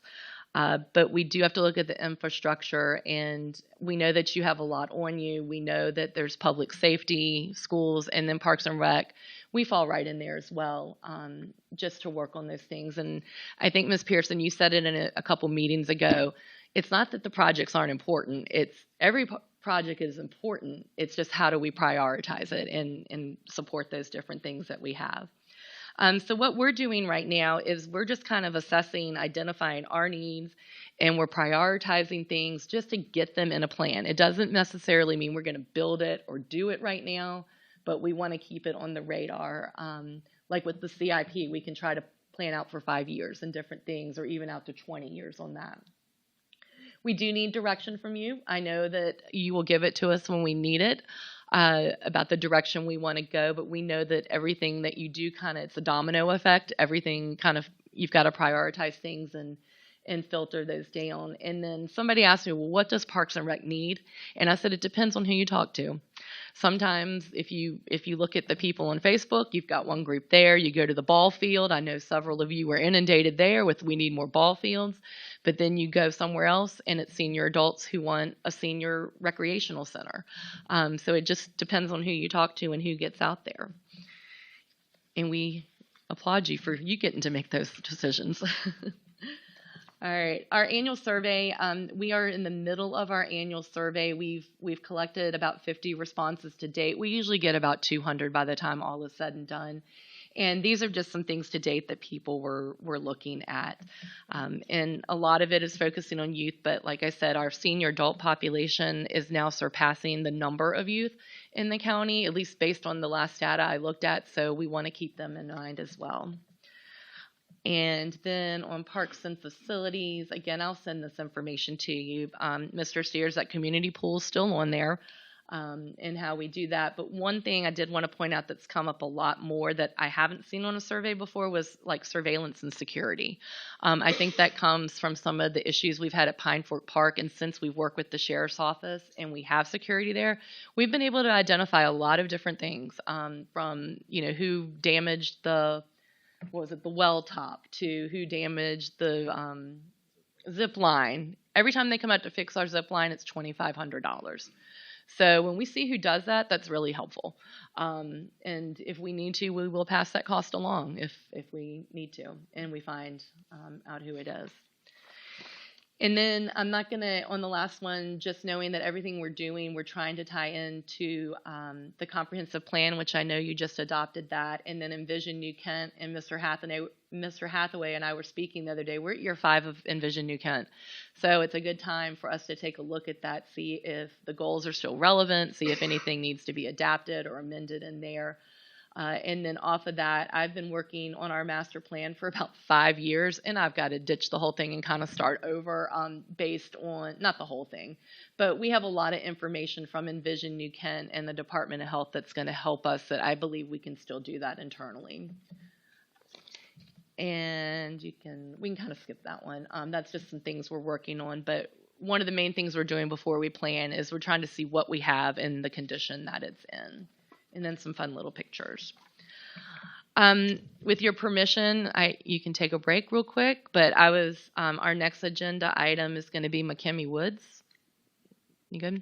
And Gary's going to get mad at me, but Gary, come on up.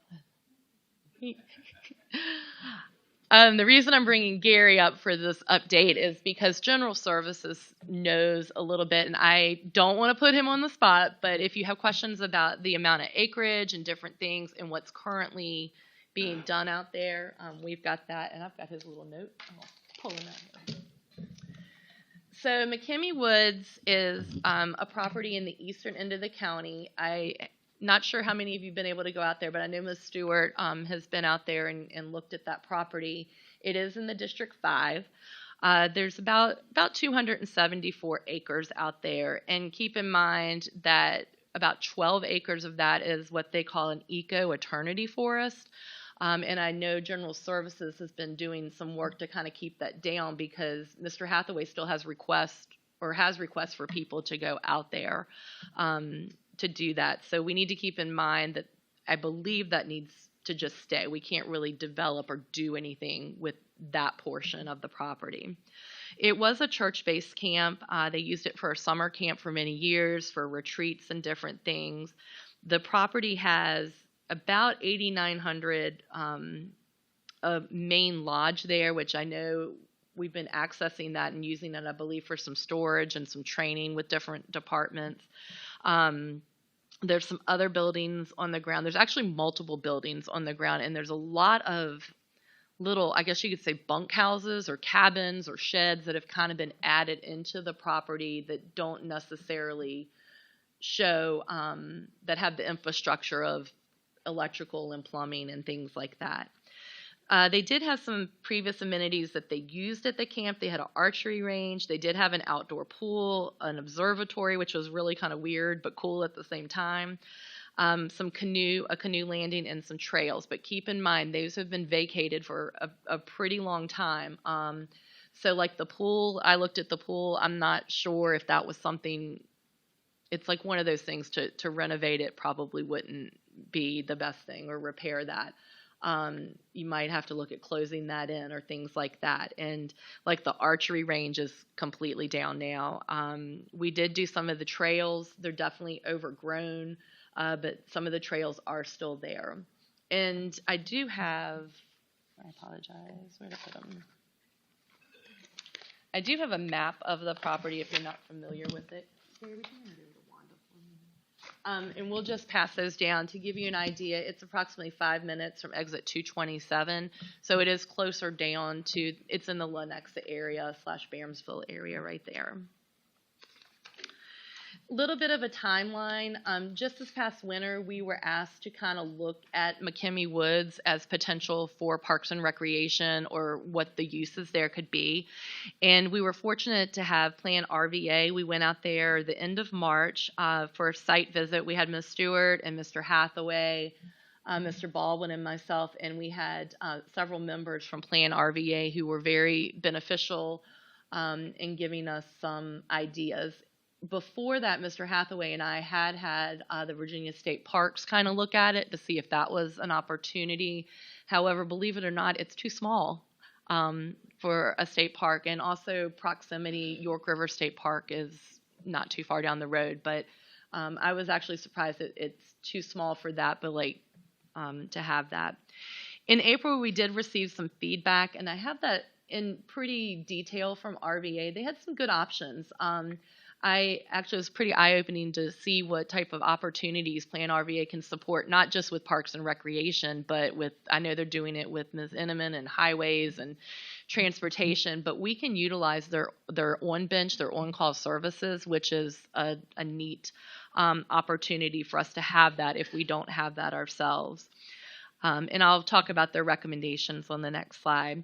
We do have 2 members from our Parks and Rec Advisory Commission who volunteered to help in any way they can. Ms. Haley Canterbury is actually a District 5 resident and appointed by Ms. Stewart, and she has an interest in that property as well. Then we did have our chair, Dr. Brose, and our vice chair, Ms. Richards, went out there, and we took them and they checked out, and they really did a thorough walk of the property. And got a handling on that. Then we provided an update in May to our Parks and Rec Advisory Commission, and kind of here we are now, just to give you the feedback that Plan RVA provided. They're able to provide an abundance of assistance and support. They have in-house community engagement. Those are things that we can do in-house, but sometimes when you have someone from the outside come in, it's a little bit different perspective, getting that there. So we've got those. They have environmental programs that can support us, and there's even training that Mr. Baldwin and I could take on green infrastructure and different things to help us along the way with planning that. There's some transportation impacts. They have all kinds of studies to look at, the traffic that goes through on the interstate that day, to Roper's through the Roper's Church Road, and what kind of impact would it be? And the data services, like how could it have an impact on the values of the homes there? It's just an overwhelming amount of information that is available. There is some grant writing, and like Mr. Lang mentioned, with our median house income, it is a little bit harder, but they're used to doing this every day, so they might be able to help us identify maybe some unusual or some just different types of grants that might be out there that we're not aware of. And then, again, they can provide some technical assistance. Right now, I'm going to put Ms. Stewart on the spot. She's with Plan RVA right now and with the board. So that's a great opportunity for New Kent because we're kind of present in their, I don't want to say in their face a little bit more, but we're very active there. So it is a good time to utilize those resources right now. Anytime they would support us, but right now it's even more probably beneficial. We have not done a public engagement, but we've had different people like Mr. Smith. I know he's back there who has provided some update on what we could do with that property. We could do multi-use trails. We have a huge need and interest in horseback riding. So I've had several people with our horseback riding groups contact us and say, hey, we could actually park our trailers there. And so they go, we go to York River State Park. I'm like, is that, close enough? But I guess they're always, looking for different places to ride. And they like the idea of not having to go out of the county. We've had a disc golf group. Several groups have approached us with disc golf, which is a pretty big thing. We could accommodate some baseball fields if needed. And that was the area we were trying to possibly duplicate, like Mr. Smith had mentioned, where we'd have a walking path that's not really a hiking trail that's so isolated in the woods, where you'd be a little bit more present and would have people around to walk a little bit. There is a kayak and canoe launch. It is on the Diaskin Reservoir. It's kind of like on a little peninsula. So you've got the Diaskin Reservoir on both sides. We could definitely do some awesome outdoor programming there. You could look at remodeling and having retreat space, meeting space. The potential uses are phenomenal. I mean, you could do tons of things. The county could have other operations. I don't know if there's an interest in, sharing some of the property. I know there's some training done by our public safety there. Are those opportunities to look at that? Just a few things I did want to point out for you to consider. There's not a lot of flat space there. It's very hilly. It's very rolling hills. And I'm guesstimating, Mr. Baldwin and I looked at it, about 30 acres maybe that's kind of flat. After that, you'd really be moving a lot of dirt, and moving dirt is expensive. So that's where you'd want to leave things more natural, like as trails and different things. We mentioned the Eternity Eco Forest. That's about 12 acres. The current buildings, the state of them is not wonderful. Like I said, when things are vacated, they go down. So I don't know if that's a potential demolition or repair kind of thing there. Again, the grounds and trails, we would need to assess those before the community use them. The infrastructure, I'm not as familiar with, but I know there's and electrical, and I know Mr. Martin's been working, you know how some of that works if you have questions on that. I know there's some pretty significant road erosion. When you go in, it's not paved, and it's pretty, I think I knocked my car out of alignment. It's some pretty bad erosion back there. We do, and Mr. Hathaway knows this better than I, there are some restrictions with building and improvements on and near the reservoir as well. I think some of the things that are there kind of grandfathered, and you might be able to do like floating docks or little things, but you're limited now with Newport News on what you can build on the reservoir. And Newport News Waterworks, they've called me several times to say, what's up? What are you doing? And I told them if something happens, we will let them know, and they can watch our board meetings and keep in touch with our administration. And then to also consider, we have had a pretty vested interest from our District 5 residents and our District 5 supervisor for something in that end of the county. So there is interest there. Looking at next steps, this is just an update. It is 100% up to you. We can I always think it's nice to do an inventory and a condition and assess what we have. I can throw down a playground and a ball field in there. However, that's going to open up the property to everybody going in. So we would be liable for what's going on with those old cabins and houses and things like that. So we can assess it and do like a conditions inventory, bring in our building inspector from the county and check that out. We can move into community engagement, some listening sessions. We could bring in Plan RVA, and we can partner with them and see what the community thinks about the property. We know a little bit, but based on board meetings and from District 5, but we could put it out there to the county. Consider if there's other uses to combine or what to do there, or we can defer it and identify the use at a later date. All options, all up to you. I don't think that's something that needs to be decided today. I know it's approaching 11 o'clock, so just wanted to put that out there. I know Mr. Martin is currently taking care of the property out there. You want to tell him what you're cutting right now? So it was getting pretty shabby looking out there. So he's been General Services has been maintaining that. But an important thing to keep in mind, I know y'all have a hard time getting down there and staying on top of things. So we do need to keep in mind operating impacts down the road. But this is what he's doing now. We're just maintaining basically property, grass, and do the fields twice a year, just to maintain it so we don't have to go back and later on and cut it all back down again. So, and then we maintain the right away to the eco park, so anybody can get down there anytime they need to. That's basically what we're doing. We're not doing anything with the building. The sheriff's office uses it to practice. But other than that. All right, are there any questions or I know any comments? Mr. Smith, I thank you for being here, our biggest advocate. Are there any questions from any of the board members? I'll say, Mr. Chair, just comment rather than question. Number one, thank you, Kim and Jason and Gary, for the presentation.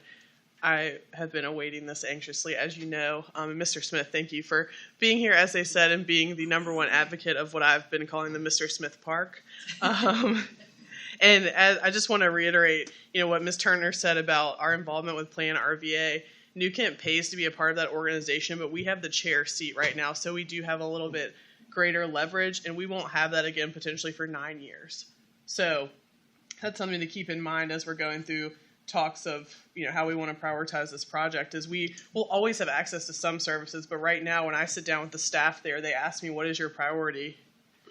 And for me personally, as a District 5 representative, this is my priority, but as the Plan RVA chair, I think that's among our list of priorities when we take that from the county to the organization. So just want to make sure we all understand that this opportunity will not come again unless anybody quits, loses an election, or dies for 9 years. So that's it, Mr. Chair. Thank you. Any other comments? Mr. Chair, Mr. Vice Chair. Yeah. I just want to thank you all for Parks and Rec in general. It's been here for 25 years now. It's made a big difference in the county. I thank you for reviving the Youth Community Service Committee. We're working too. on it. So that was very near and dear to Ms. Page's heart, and I vowed to revive that. So I appreciate your help with that. Very important service in our county. So thank you. Thank you. Any other questions? Well, we appreciate you guys coming and talking to us. And did you want to plan some kind of meeting for to maybe different groups or with people of District 5 to discuss other ideas to do with the property? We can work with Ms. Turner and Plan RVA to determine, because I think the conversation now is, do we do that internally or do we let an external person shepherd those engagements? Is that right from your understanding, Mr. Kaplan? Or maybe a combination of both. And two, this will also work well with our process as we begin the FY27, the budget process. It's really good timing. So Right. hopefully when I bring a recommendation to you in March for a budget for next year, it will include improvements for McKinney Woods. Okay. All right, but we appreciate you guys, your And time this morning. I was going No, to you- say, I'm sorry, we have one more thing on the agenda. I'm sorry. That's okay, Go ahead. but I'm going to let Mr. Baldwin talk, so you don't have to hear me for another 20 minutes. The parking lot. Is the map on there, Mr. Robertson? There it is. Okay. Good morning, almost afternoon, board members. We've received, we've received concerns about the parking availability during peak athletic seasons, and also the special events at Pine Fort Park. It's mainly in the fall and the spring, especially on the weekends. Safety is a major concern with residents crossing back and forth across the current entry, and that is where all the traffic is directed while entering the facility. Attached items that you'll see are included are the current layout sheets for Pine Fort Park and a draft of changing items that originally were just part of the conceptual plan for the park. The original plan included 4 tennis courts that were changed to 4 pickleball courts, which is less square footage than it would have been. And instead of 3 basketball courts, we were planning on just building 1. The plan also originally included a proposed field house of about 25,000 square feet. And the next picture, the picture you see before you, is a draft layout that shows about 39,000 square feet of impervious surface that has not currently been built. If we utilize these areas and some of the areas in the original plan, we can gain a total of about 97 additional parking spots. We worked with Josh with community development. He helped come up with this proposed plan. It is a recommendation and that is why we're here before you, is to request funding for engineering on the new proposed parking lot design. And if the county stays within the bounds of what impervious areas were accounted for in the original stormwater design, the county should not need any new detailed stormwater calculations. All right, and so thank you for your time and your consideration, and we're happy to answer any additional questions for that. Mr. Chair, Yes, sir. I would Go like ahead. to ask a question. So the additional funding for this would come from it would be reverted from the splash pad. I was going to say, correct? we're looking, and I've got Mr. Lawrence here as well. We do have some, if you want the information, but we are looking to defer the splash pad project because we really need to look at what is the need. Sure. And this, I know parking lots are not exciting, but it, like Mr. Baldwin was saying, from a safety standpoint, from the neighborhood next door and different things, this project actually would take priority, and there's not really an operating impact with this one. With the splash pad, there are numerous operating impacts and some other things that we have found out in the last 6 months. So yes, the funding would be there for the engineering, and we've kind of looked at maybe if we needed additional funds where we could take that from. So I don't, and correct me if I'm wrong over there. It wouldn't be any new funds. I don't think we need any additional funds. It's just transferring or reallocating. There's definitely a need for the parking. I've heard from residents on that, especially with the surrounding residents and infringing on their spaces. Yes, so, we work. Yes, we work with that HOA pretty close. Yes, yes. So, but you're saying that it would come from existing funds. We wouldn't have new funds for this. Correct. I would say you want to kind of.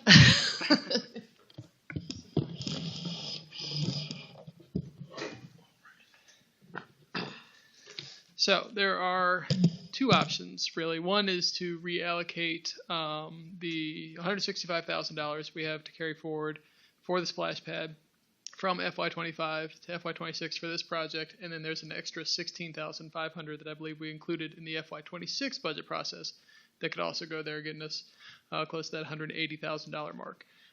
Option 2 is we had about $170,000 in savings in the Pine Fork lighting project. I think we estimated $900,000 thereabouts for the project with Colonial Downs funds. Through the work of the Parks and Rec folks, we saved about $170,000 on that project. Still got it done. So that is another avenue. A mix of both could happen. I'm not entirely sure about the full cost of the actual paving, but for the initial, startup cost, I think that the carryover would more than cover that.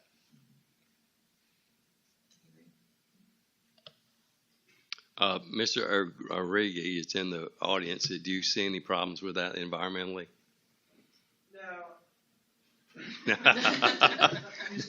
Never mind. Never mind. Never mind. We'll get with you tomorrow. Okay. No, sir. So that was part of the discussion. Obviously, when you get into the detailed stormwater calculations and analysis, that drives the engineering cost up, potentially drives construction cost up. So the discussion that we had with Parks and Rec was to take out existing impervious areas that were shown on the original plan that they felt wouldn't be built or wouldn't be utilized. So, for instance, there was a parking lot between the tennis courts and basketball courts that they don't intend to build due to some topography and drainage in that area.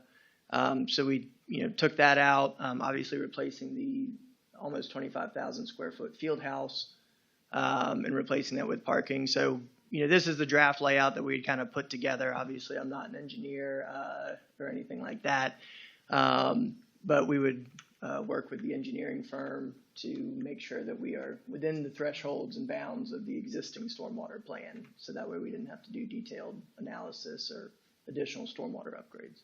Okay. All right. Thank you for your input. Any other departments?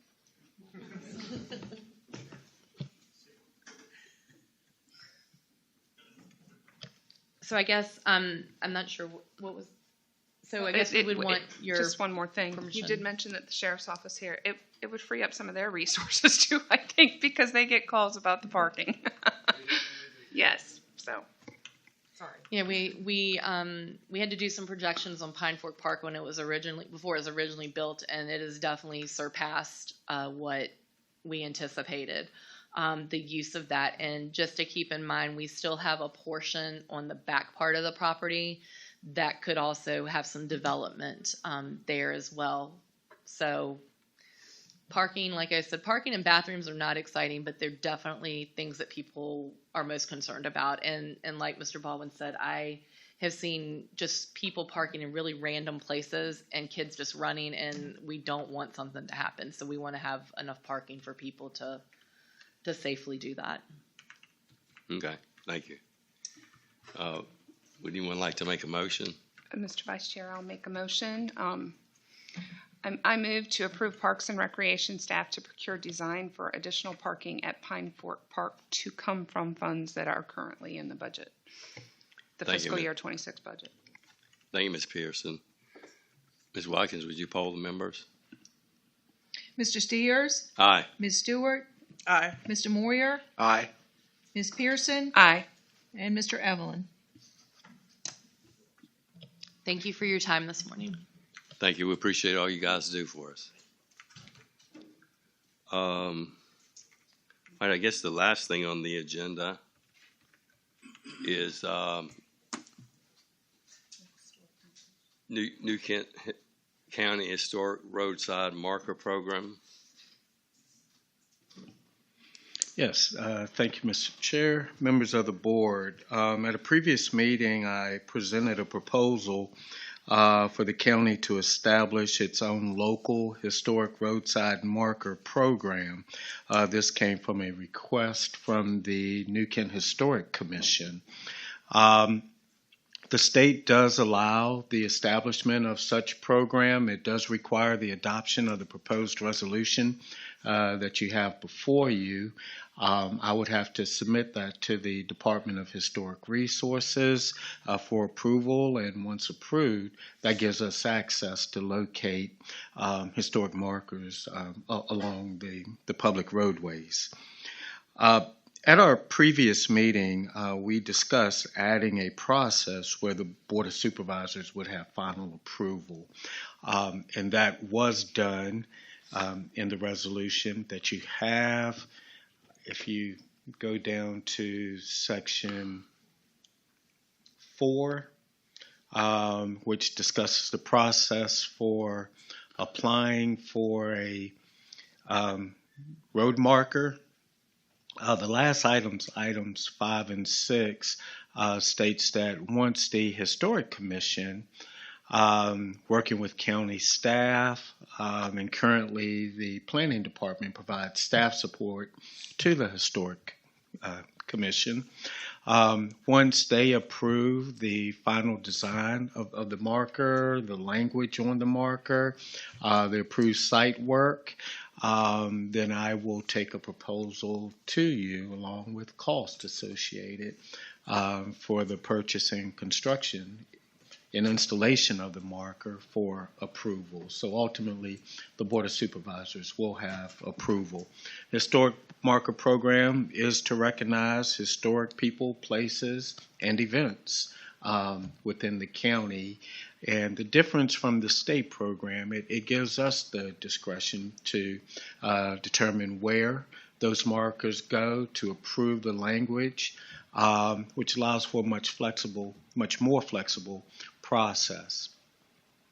And we have one big issue with the state right now, and that's the ongoing maintenance of the markers. And I'm not knocking the state because they have historic markers all over the state. And it's amazing how they can keep up with all those markers and maintain them as well. Also, as part of this process, we have to submit a marker design to the Department of Historic Resources for approval. You do have a sketch in your packet that will be submitted. Now, we've proposed a white sign, and generally, Department of Historic Resources does not like white signs because they want there to be a clear distinction between their signs and the local body. I believe our design, though, with our logo prominently displayed on it, provides that distinction. So we're going to submit a white, and if it doesn't get approved, we do have a backup design of the same style sign, but a green backboard with white lettering. So.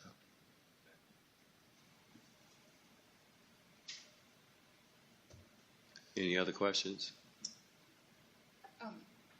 Just one. Go ahead. That's okay. Rodney, Mr. Hathaway.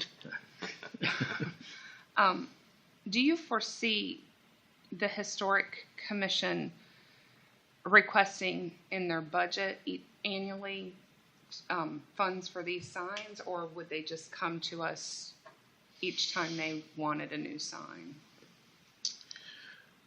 I foresee once the program gets going and they get in a pattern and we have a history of how many requests and applications they receive per year, I do anticipate that in the future it will become a budget line item.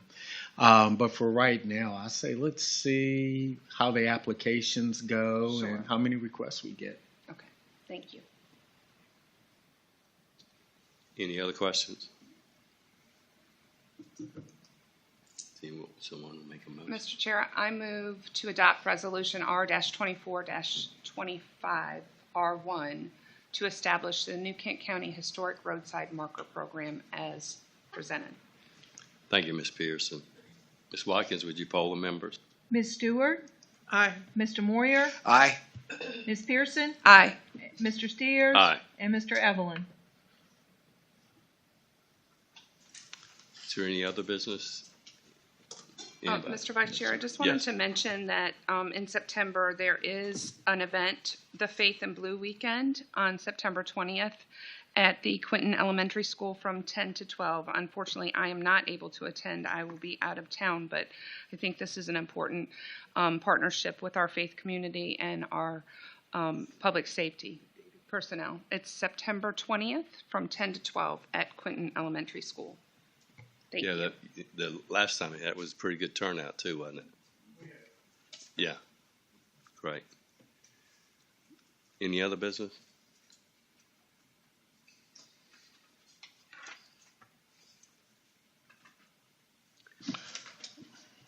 The next regularly scheduled meeting of the Board of Supervisors will be held at 6 p.m. on Monday, September the 8th, 2025. And the Supervisors' next work session will be held at 9 a.m.